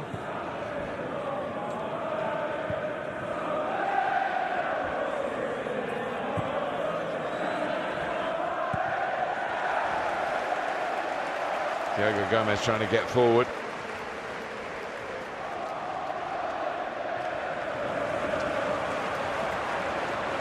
Here goes Van Hecke. He's only scored once for Brighton. It was this season. A header from a set piece. João Pedro. Martin, just feel that they're looking a little weary, Forest. Put so much into that first half, the intensity of their pressure. Murillo finding some extra energy. Gibbs White beaten to it by Webster. It was an important challenge for Brighton because there are one or two Forest players out of position here. And this might be a rare opportunity for Brighton, where they use their tactic of outnumbering the defenders by charging forward. But at this late stage of such a hectic game, it's asking a lot.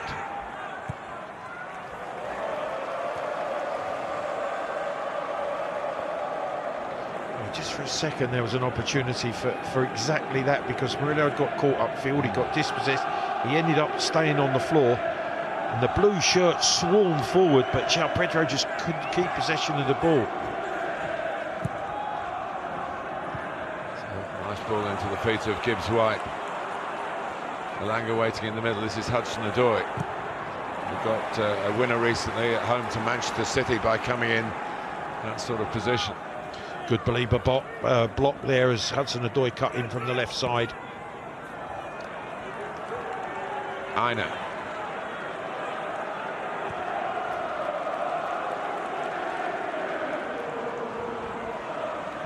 Hudson-Odoi. The word from down below is 8 added minutes. There's a lot of VAR time, of course, over the penalty episode. Considerable number of there it is, substitutions as well.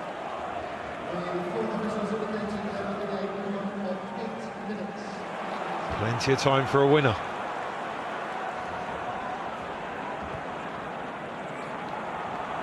And Forest would feel that they did enough in the first half, like a 10-round fight. If you win the first 5 rounds, you think you're going to get the decision, but it doesn't always happen. No, and Brighton on the ropes have stayed in there. And that, for me, was a good challenge from Gomez.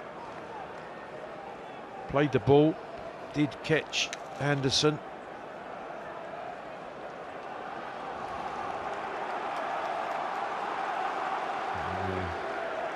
Cheerleading going on from Ryan Yates. Yates is stoking the Forest supporters who are behind that goal, behind that Brighton goal.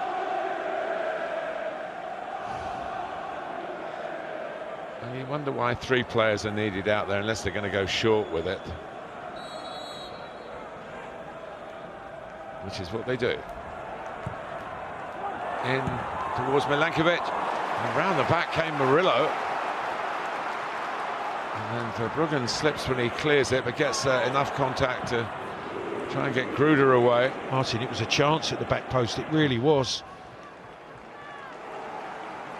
And I think it's Murillo just doesn't get the contact required. Tried to side foot volley it, banged it into the ground. They know the way to find Murillo.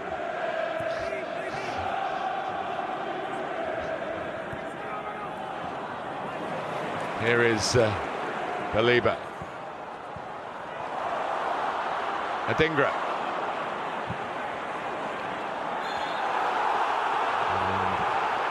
And every ball.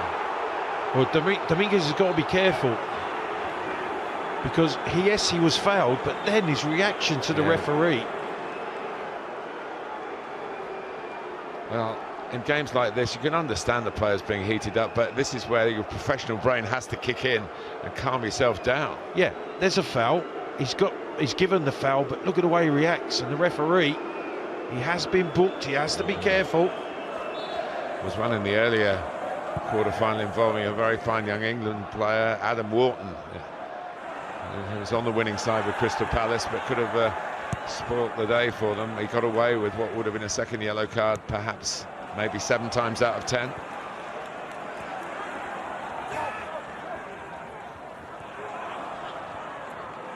Smadoy. Williams has a crack.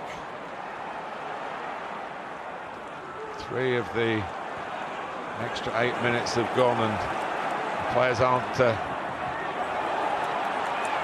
throttling back to wait for extra time. They know a goal now, and it's Wembley. Dominguez. I know. Oh, it bobbled up awkwardly for him. Fired it across. Gibbs-White got a piece of it. Williams is there again. All the fun of the pair, Clive Allen. Oh, incredible. Aina kept going. It was a clever Dominguez pass, and then he drilled the cross. He starts the whole move from the right-back position, and then as he progresses forward, he feeds it to Dominguez, continues his run, but look at it's fired. It's almost whipped towards Gibbs-White, who does really well just to get his head on it. In the end, he's off the field of play, he's back on the field of play, and it ends up with a Brighton goal kick. He had an unwanted touch in there, didn't he, that just took him to the byline, so he had to reach it and hit it hard. Well, it's a privilege to be bringing you this game, I promise. I'm sure Clive feels the same, and I think the players should be proud of their performances in it, but you don't have any pride if you go out on the wrong end of it. There's no half measures here. There's Lewis Dunk.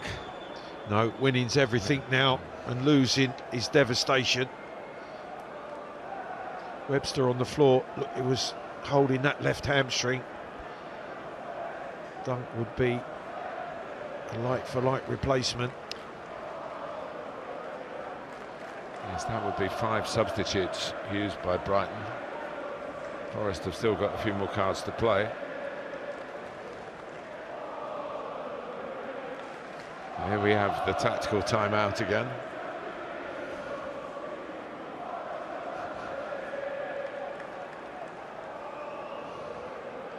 Well, it's a lovely place to go out of an evening, Brighton.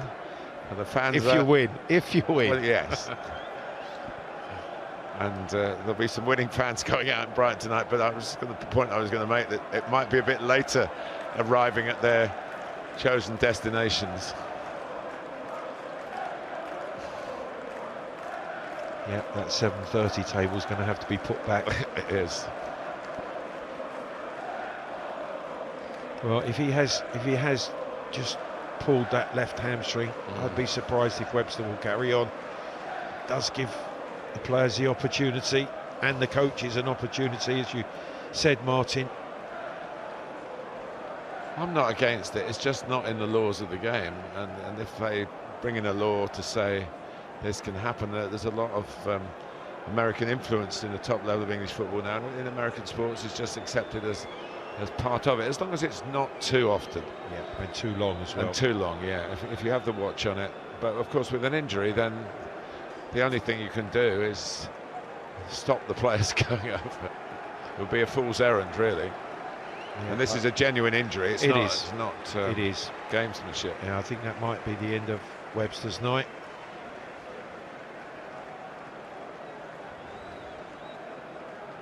Signed in 2019 from Bristol City. He's 30 now.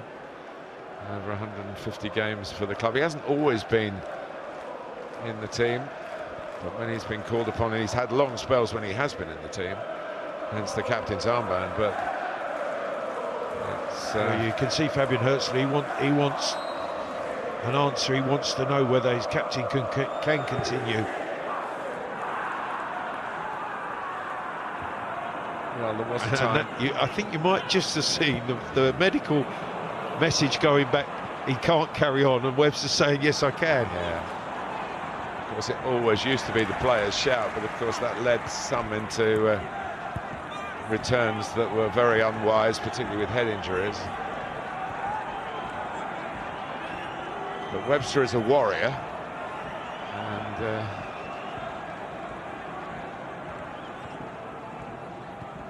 he won't give up easily, that's for sure. Well, is there one last chance, one last opportunity? Well, this is the time to get your goal. Yes, there's no coming back now. Anderson. Adingra. Yates is there again. the rock of Nottingham Forest. Dominguez trying to make an angle to win a corner or play it in. Same applies.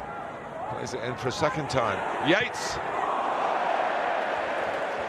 Well, it's a really good first touch, but in the end he slices across the attempt to try to strike it on target. Dominguez and Alanga do well just to keep it alive, and as it pops back, that first touch is good. In the end, he can't strike it on target. Frustration for Nuno. That might have been the last chance of normal time. He's got so many qualities, Ryan Yates, but he's not a great finisher. He's not one of those midfield players who arrives regularly in goal-scoring positions with late runs. But he is honest to the core. And in a match like this, he's a vital component for the away team. Forest looking that they might have a little bit more in them as they go for a winner here. That could be the curse of the commentator. Murillo. Chance for handball. It's going to be a throw.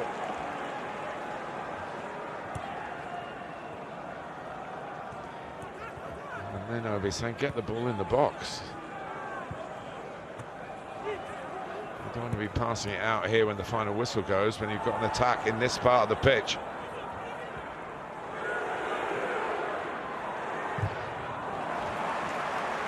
Gives right, twisting and turning, trying to find an angle to shoot. In the end, he's smothered by blue shirts. And he's not going to get that either. But at least he's done something here that he didn't do in the league game. He's gone 90 minutes.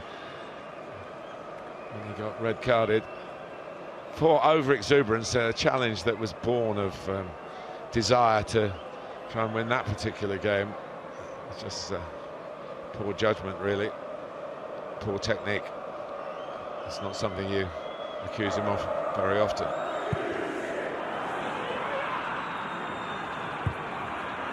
We play on. And Murillo leaving it to Williams. Minter. I think João Pedro might have been offside. Now Believer making sure he's not going to be caught in his own half with the ball at his feet. We're back by Gomez.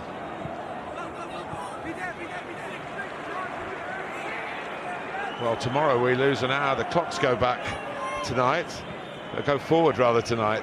And so what is 7:15 now here? It'll be equivalent tomorrow, it'll be 8:15. So time is of an issue. Time is in the discussions in terms of extra time here. And Fabian Hürzeler might well be a manager thinking, I'm pleased we've got this far. Even our better moments in the second half weren't quite good enough. But we had the penalty scares for Brighton and they survived that, Clive. Yeah, nothing between the sides. Extra time to be played. Long may it continue, Martin. A fantastic cup tie. Brighton 0, Forest 0. We go to extra time. Not right wrongs, but try and have a better decision-making system involving VAR. And a game that is ridiculously quick now, probably beyond the wit of one person. But of course, in the Championship, which is a brilliant division in English football, they don't have VAR, and the referees seem to manage in that and lower down. Anyway, VAR's gone in Brighton's favour here, with the change of mind of Peter Banks to having awarded the penalty in the second half. We're into the first half of extra time. 15 minutes if you're not totally au fait with the regulations. And a brief break, it's supposed to be, it isn't always. And then another 15 minutes, if it's still level, we go to a shootout. João Pedro. Where we have to, I think, as well say once again, Forest have been in the last two rounds and have come through. They want to come through by not having to go that far. Alanga's certainly brought some incisive play, some penetrating runs.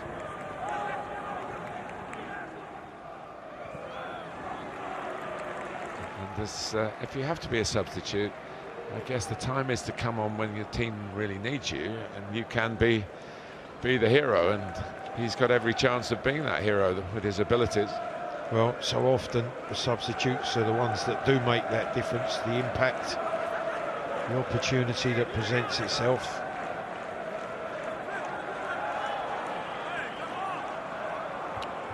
A little bit short for Anderson.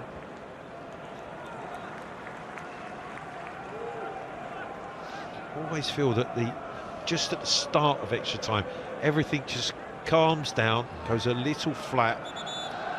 But I think that's a consequence. When you were playing, Clive, it was really a straight turnaround for extra time. Yes. And I think that you don't get flat then. You know, you go and... But I suppose now with so many players, possible substitutions, it wasn't exactly a straight turnaround, but it takes longer each time, it seems, with each passing season. And instead of stretching your legs to keep yourself going, you're probably sitting down and stiffening up a little bit. Anyway, it has been a slow couple of minutes, but I'm sure battle of the tempo that we have marvelled at for the 90 minutes will soon be resumed. But after going at it hell for leather, maybe it's time to be a little bit more judicious. Yeah, and sometimes I find it fascinating that you can see one team actually decide that they'll be quite happy to go to penalties, and they not just shut up shop, but they just deny the opponents the chance to win the game. Well, if you had to pick one of these two teams, of course you go for Forest, because they've been so effective in this competition this season in that scenario. Estupiñán, and Gomez can't quite get through. One touch too many, Martin. When he receives the ball on the half turn, I thought again he's going to take a touch and then shoot. He's applauding the pass, a brilliant pass from Estupiñán. Now, when he receives it on the half turn, one touch, shoot. The goalkeeper's advanced as well, and then as he tries to turn back inside, he's blocked. Actually, Dominguez let him run and got back. He was allowed by that extra touch the chance to get back, but it would have been his mistake if it led to a goal. Sometimes just that first touch, strike, finish, before the goalkeeper gets set, before there's an opportunity to make that challenge. Full credit to Dominguez, does well to get back to deny him the shot when he turns inside.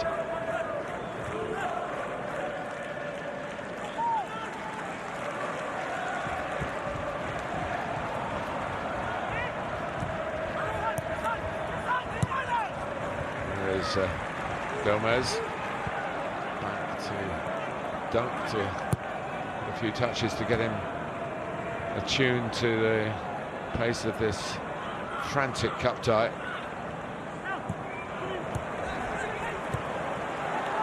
Here's Gibbs-White. Hudson-Odoi. Alanga wanted it early. Hudson-Odoi might try and use his right foot to shoot, but they blocked it off well, Brighton. Didn't fall for Dominguez, but one back well by Yates, typically by Yates. And in the box for Forest.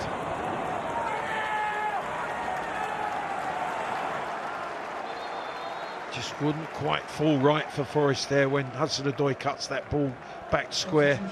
Gibbs-White on the edge of the box, just slipped as the possibility of a strike. So Jota Silva comes on, so no more risk of Dominguez picking up a second yellow card. Jota Silva was early in his Forest career when the teams met down here in September. He was involved in an equalising goal. And again, you can understand that change from Nuno. The last thing you would want is to go a man light in extra time. Players fatigued anyway. If you're a man short, gives the opposition such an advantage.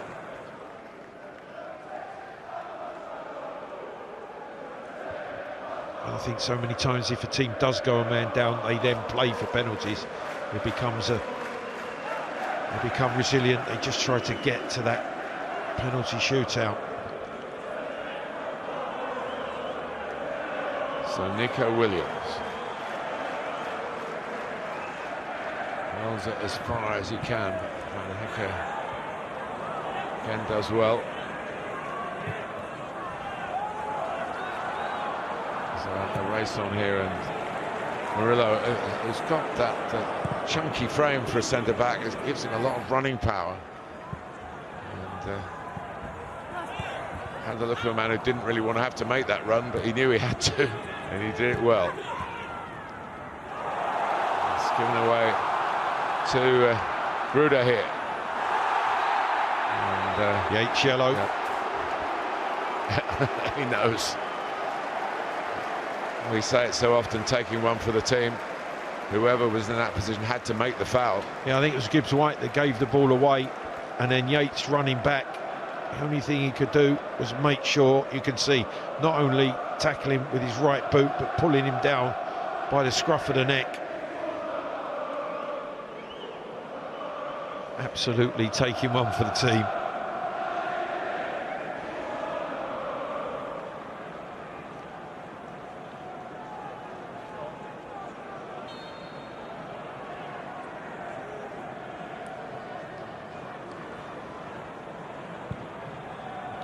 Played by Van Hecke, one or two options.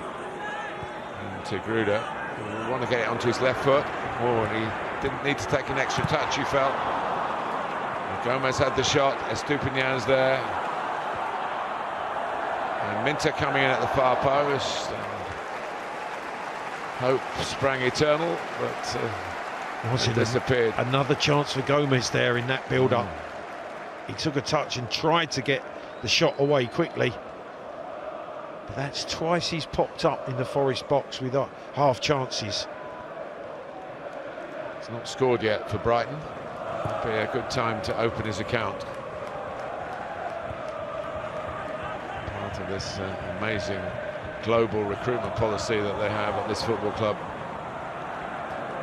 Slightly different at Forest, where they seem to buy them in packs of 6. Yeah, completely different in approaches. But the policy has kept them in the Premier League after promotion from a long time out of the top flight. And look where they are now, 3rd in the table, knocking on the door of a Wembley place in the FA Cup. Yeah, a quite brilliant season.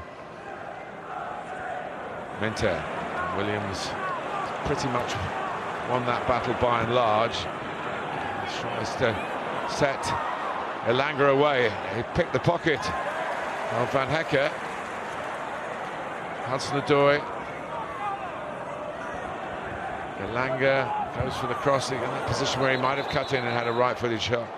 And there's a clash of heads. Dunk and Estupinan, but Dunk has clashed with Estupinan, with his teammate. Looks to be okay, but certainly the medical team will have to look at that as a head injury. Clive Allen would have cut in and shot. Absolutely.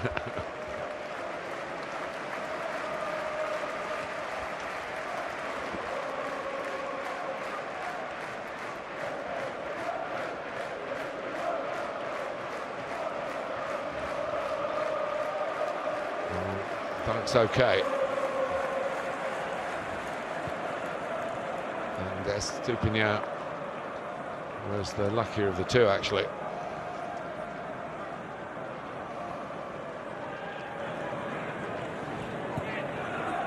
Gruder, Adingra.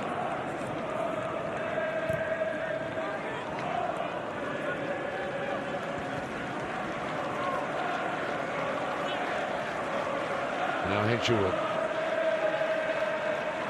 He's only 19 and therefore feel well equipped to do the extra mileage here. Well, it's done well because he was strapped early in the game on that left knee.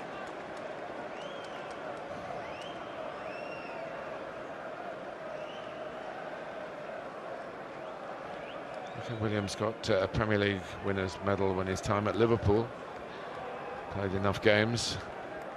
He's been loaned out to Fulham and ended up at Forest, where he's playing regularly and fulfilling his potential as an international player as well. Belieber. Well, it was a right idea, but Aina read it so well. He was on the turn. It was, even if it was a bit more precise, he would have dealt with it. I think when Fabian Hürzeler does look at this game, he will be disappointed with a number of opportunities that his team have created. We know how fabulous Forest have been defensively, but Brighton have found it very, very difficult to create any clear-cut opportunities. Yeah, they haven't been helped. They've had the injuries, of course, to Rutter and Webster, as opposed to tactical changes. Belieber.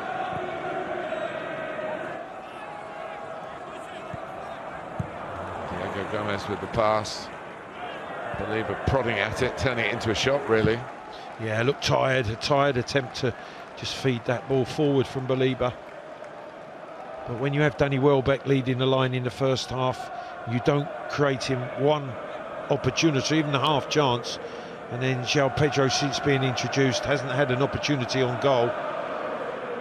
As a coach, that would disappoint you when you know you have players who could make the difference given the chance. And sometimes you have to say the opposition did their job better than we did. Absolutely. Our job, but the job's not completed yet. Only one slip, and all that excellent defensive work for Forest could count for nothing. And it might come here with Adingra leading the charge for Brighton, and it is fouled. Yeah, Gomez challenging from behind.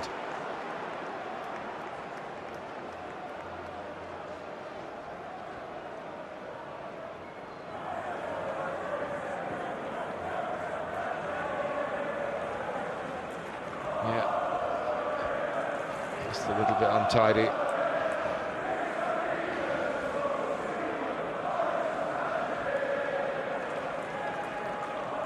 Well, the game gone a little bit flat this first half of extra time. I think now both managers looking, let's get to half time. All square, still intact, everything to play for. Stages of the game. Here's Hudson-Odoi. Good pressure on him to force the error from the cross. Remember the golden goal? We had that for a while, didn't we? And the silver goal. But in the end, the old penalty shootout still gets you on the edge of your seat. But even though it's the only... some poor player has got to live with being responsible for a defeat. It is the only way to finish it after so long.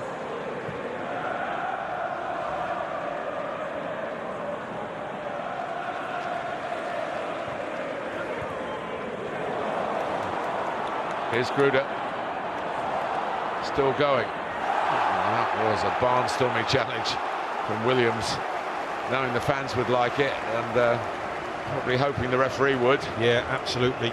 Perfectly timed sliding tackle. The ball actually went between his legs. I think he was desperate to get back, and across he came. That's a really strong quality tackle.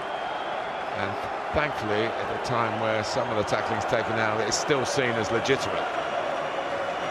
It's part of the cut and thrust of the game we love so much.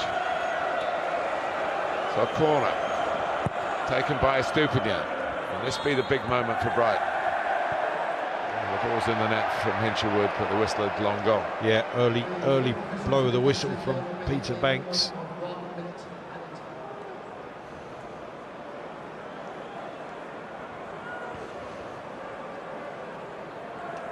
Had so many traumas over the last 40 years or so. Brighton, Hove Albion, moving ground, having to play a long way away from Brighton and back in a small stadium, and eventually the bright light at the end of a long dark tunnel was this stadium. And just the growth of the club has been absolutely exceptional. It really has. A bit of blocking off the ball on João Pedro, the kind that defenders tend to get away with. Just standing their ground. Van Hekke.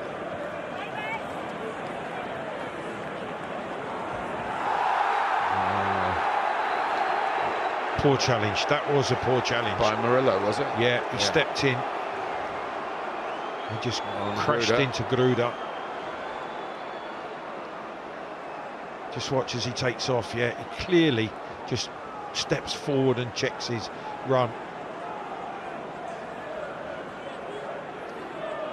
No damage to Gruda, who's over the free kick. Good spot by the referee. Just off the ball. He's leaving it to Estupinian. Last action. First period of extra time. And coming round the back was Lewis Dunk. Talk about defenders. Some defenders do come alive in the opposing penalty area, and Lewis Dunk is one. And we're at half-time. There's still no change. 0-0 after 90 minutes, and 0-0 now after 105 minutes. The second half of extra time to come, and ever nearer penalties. João Pedro, knowing the majority are with him and his team, calling for that little bit extra, that X factor that could mean Wembley. Yeah, we mustn't forget the massive prize that is at stake. A semi-final berth at Wembley.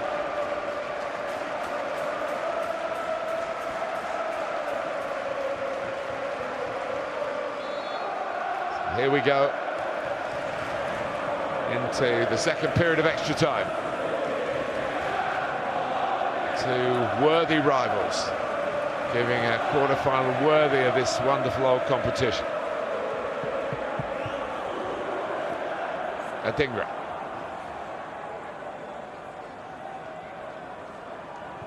Forced backwards. Van Hecke to drop it in behind.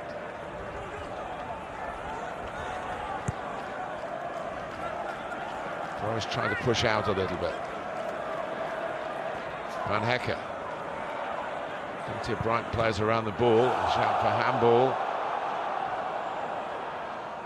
Forrest maybe just looking a little bit laboured.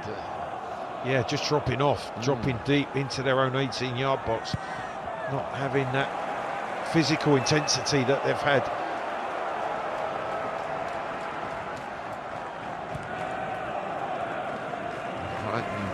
Failure to score is rather emphasised by that. Absolutely. Similar number of attempts, but just a one on target for Brighton. Only takes one to really matter, and Gomez coming in, couldn't really connect. Oh, just went under it with his right boot. He's got into some good positions since he's come on. Yeah, he's got himself into the box 2 or 3 times. And then Espirito Santo wanted a free kick for Forest there. Minter taking it on, going into traffic. And then Gomez trying to reclaim them, trying to stop the free kick being taken quickly. Well, that should be really retaken. It would be very controversial if this leads to a goal. Well, Yates was the one that took it quickly, gave the ball away. Yeah.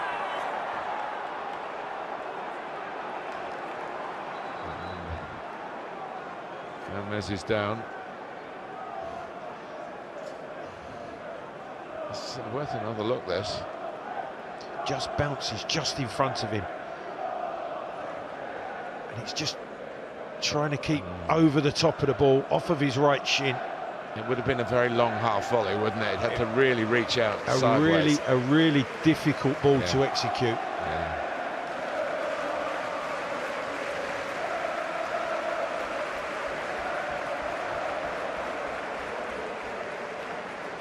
But he has got in there 2 or 3 times, Gomez. A couple of half chances. Well, the patience of the younger fan is being tested. The concentration of the older, slightly older and much older. I'm sure the focus is very much on what we've been absorbed by. Yeah, the nerves are jangling. There's no doubt about that. She's just asking her dad, what's going to happen?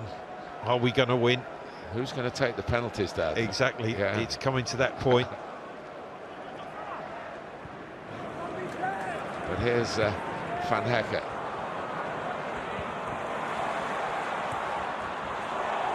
Forward by Adingra. It's Gomez again. Oh, what a save!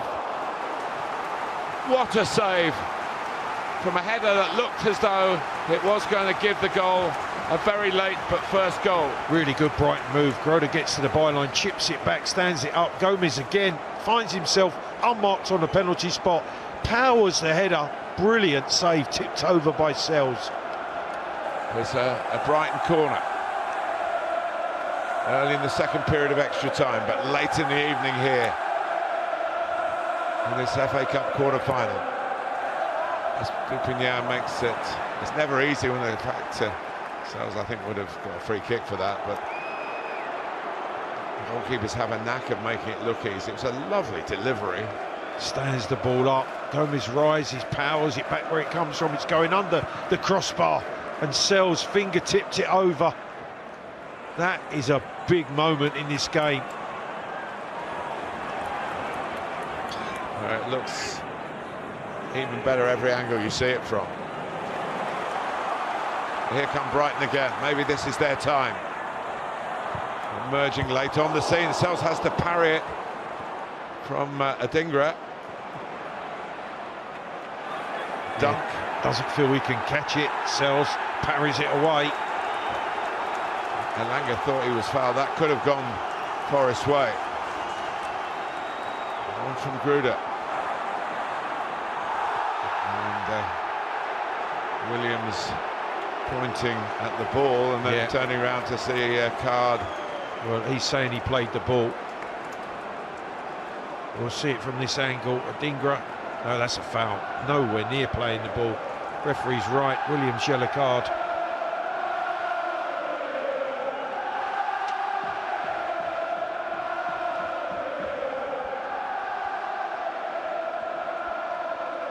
I think Brighton feel that they're going to get something off that right-hand side. Adingra's come to life. He's attacking Williams, and now with the yellow card, they have to keep feeding the ball out to him.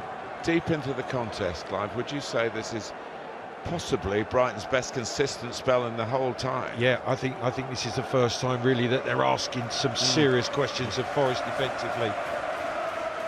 Sells, great stop. Adingra becoming more and more prominent down the right side. The set-piece specialist, it is Stupinian. Oh, he didn't quite live up to that billing. Yeah, that was poor. It's a poor decision. I think he's trying to whip that back in at the near post area. He scored a fantastic free kick in the last game, didn't he, at Manchester City? He did. Yeah, wonderful strike. More central, of course. But he's cleared he had a shot there from that angle. They can't stand still. If they're not on the edge of the seats, they're bouncing around on the terraces. Well, this was a club well before those youngsters were born. It was teetering on the brink of dropping out of the Football League in its entirety. Saved on the last day. And gradually finding the right finances, finding now as good a setup as any club at this level could have, really. It's awkward for Van Hecke. Oh, I think the shot from Jota Silva, Van Hecke was thinking it was going to be a foul, but it wasn't. And he miskicked it. What an opportunity. He just pressures Van Hecke. He should head that. He doesn't. And in the end, he actually blocks it. I don't know if he means to, but you can see the shot goes in. It hits his left leg away for a Forest corner. He's got away with that. He who hesitates might have lost the cup tie. But it's still a corner for Forest. Bit of bumping and boring going on, as you would expect. Aina's got a spectacular shot on him as well, but that was nowhere near that. Here's Adingra. And on the chase is Stupinian. Aina's done very well. Might drop Brighton's way. João Pedro. First to the loose ball is Jota Silva. Through the yellow. Yeah.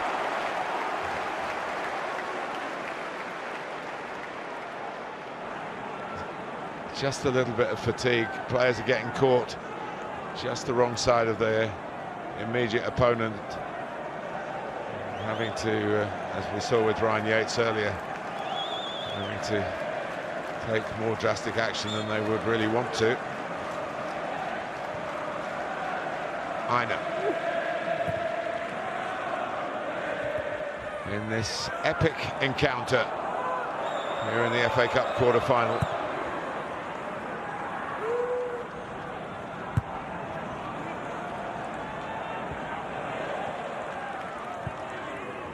Forest wanting to make a change here. They'll have the chance to do that. Peter Banks can be attracted to the sideline. Morato, signed from Benfica, had 5 good years. He's often been a sort of just get us across the line type player, being used late in games, but he's not on yet. João Pedro against his international friend and colleague Murillo. Well, it was clever from João Pedro. You can see just drags the ball past Murillo. He's then the wrong side, and he just sticks that right leg between João Pedro's left and the ball, and the free kick's given. And he's fearing the consequences.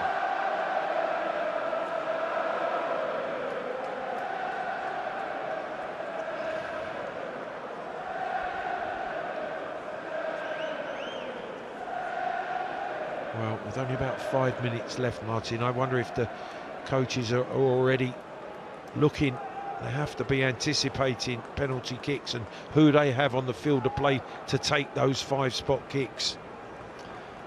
Well, Fabian Hertzler is a man of immense detail, so I'm sure he knows the capabilities. Of course, there's always the option for the player to say, no, boss, I don't. Absolutely, I don't Martin. You do have to ask that question as well. There'll be some that you know will take them. It's the right side for Estupiñán. He mishit one just a few minutes ago, but he hits this one, it comes off the wall, and Brighton have a corner. Get the dead ball right, and you've got the opposition dead in the water at this stage of an FA Cup quarter-final.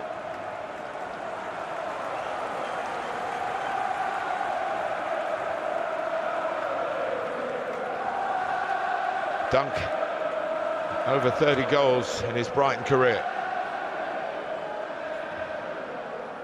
Estupiñán, who took the free kick that led to the corner, doesn't take the corner very well. Oh, you've got 2 centre-halves up who are good in the air, and he delivers the corner to the near post area and easily cleared by Forest. Relieber, Van Hekke.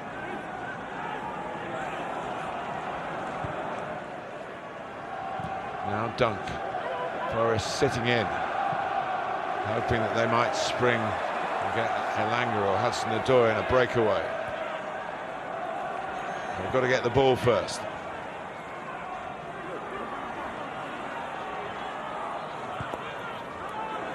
Relieber, who likes the long-range shot, but carves it towards Estupiñán, and it's in. The flag's up. It's not going to count. VAR will have a say. João Pedro put it over the line. Estupiñán is the one deemed to be offside. VAR will have a look.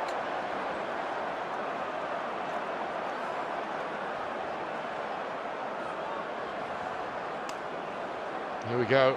And you can see that the run, yeah, he's clearly offside. As Belieber delivers the cross, Estupiñán a yard offside. It's a very good finish, getting in front of the defender as good as Milenkovic. The kind of goals that you love scoring. He's in the right places, João Pedro, but no doubt that it was offside. It's Gibbs White coming off, who you would think would be a penalty taker. And Morato, who may be a penalty taker, is a centre-back for an attacking player. That is maybe, let's go for penalties. Absolutely.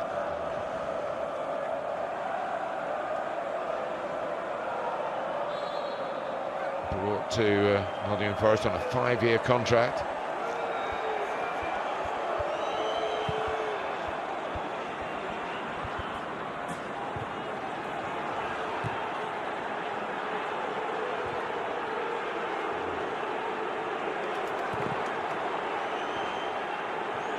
Has been at the heart of the defending end. Gibbs White didn't go off or came back on again. Well, I don't think he was allowed to go off, Martin, and because he went off, he got booked for leaving the field without permission. Exactly, yes. Which we did mention earlier on. Yeah. Never thought we'd see one on the ground. It's not been a lucky ground for him, has it? Having got a sending off here in September. I thought he might have been a penalty taker, Gibbs White.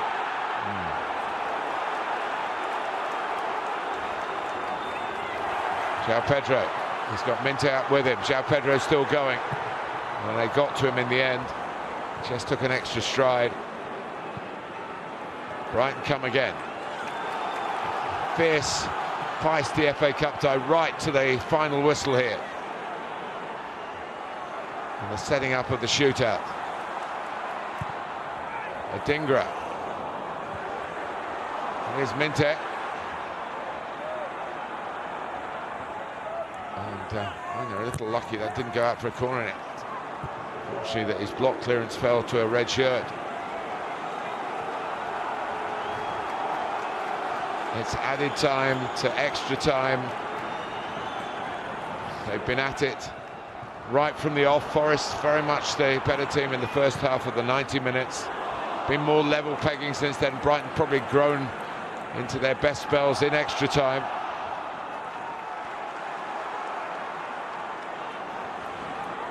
Is there time? Is there time for just one last chance to win this FA Cup quarter-final? Now Pedro doesn't fancy his left foot. Shout for a penalty, but he was down under his own momentum, I think. Peter Banks didn't really give it any credibility at all. Van Hecke. The Dutchman trying to dribble. And we go to penalties after this epic tussle. He got the ball in the net. Past Matt Sells, João Pedro, but the supplier of the chance, Estupinian, was offside.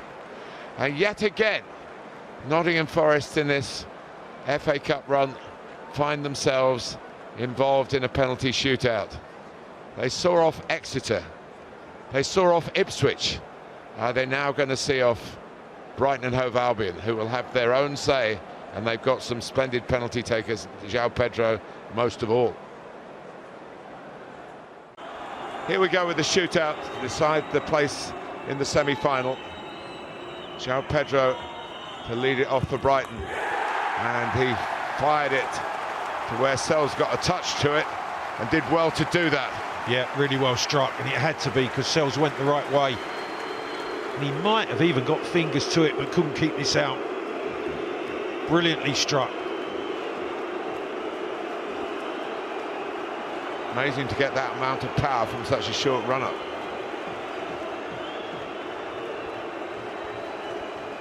So it's Elliot Anderson.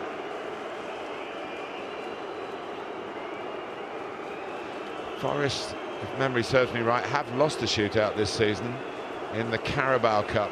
It's the first game that Newcastle played to get all the way to lift the trophy, right back at the start of the season. So Anderson, once of Newcastle, wanted to go to Wembley with Forest, and he's helped their cause there. Yeah, nicely done. He does just have a look to see where Verbruggen's going. Opens up, side foots it into the open side of the goal.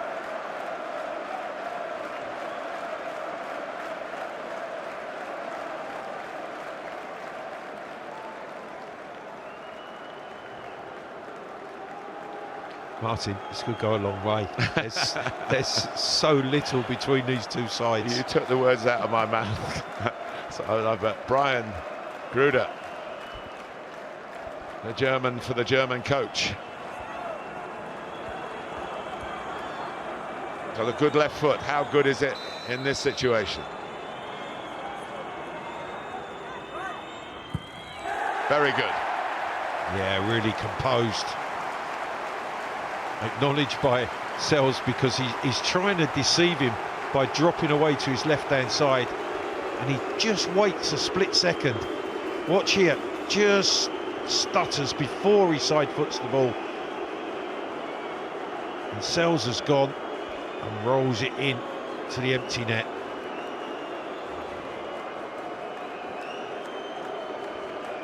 Here comes Callum Hudson-Odoi, who got to 2 FA Cup finals with Chelsea. Got on the pitch, he was a substitute, I think, in both of them, and was a loser on both occasions. So, can he level this up for Nottingham Forest in the shootout? The answer is yes, pretty emphatically. Yeah, nicely done. Struck high into the top corner. Very difficult for any goalkeeper to get across and reach that.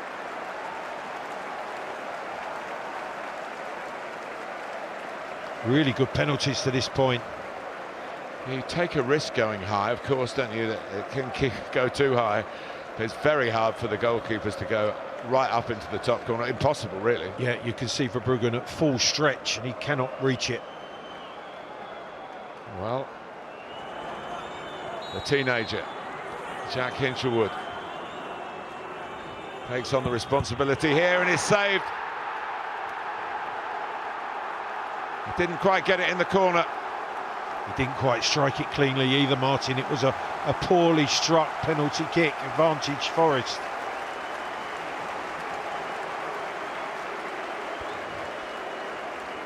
You can see it just strikes on top of the ball. There's no pace and there's no direction towards the corner, and Sells drops on it comfortably.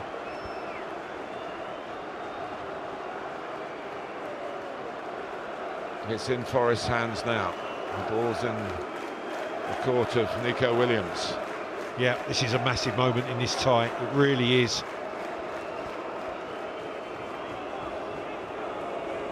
We can't help but think the previous shootouts accounting for something positive for Nottingham Forest here at the Amex Stadium. But no, Nico Williams has put Brighton back in the contest by blazing high and wide. And it's still level with 3 penalties each taken and then 2 scored by each side. Martin, I think he changes his mind because he sees the goalkeeper go, and in the end he's trying to keep it down, but leaning back, strikes it high. Never score if you don't hit the target. And if you go for height, that's what can happen. Diego Gomez, relatively new to the Brighton scene. Their wonderful worldwide recruitment policy. Paraguayan.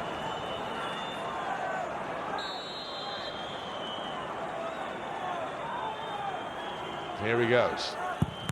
And he fires it straight at Sells, who stays strong. And Brighton have missed 2 in a row. Or Sells, to be fair, has saved 2 in a row. Well, he's done really well there, the Forest keeper, because he stays up. This time he doesn't fall to either side. Gomez goes for power straight down the middle. Just watch Sells. He stays on his feet and he blocks it as it's driven straight at him.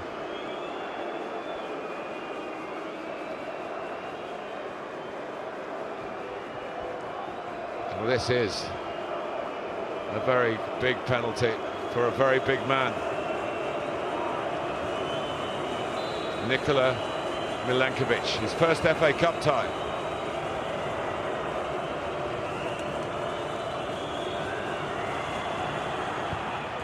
And he just gets it past the diving Verbruggen, who went the right way, and they are on the brink now Nottingham Forest.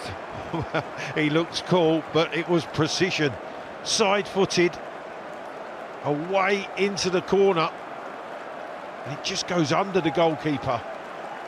That was what Hinchelwood tried to do, wasn't it?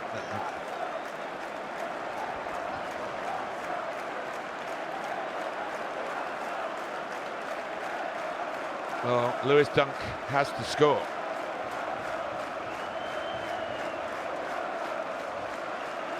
He's worn that armband season after season with immense pride, being a fantastic servant to this football club. No margin for error here. Oh, it's in, and Brighton are still alive. And Martin, it's right in the corner. Absolutely perfection from Dunk. Might have even kissed the post as it went in. You're not stopping that.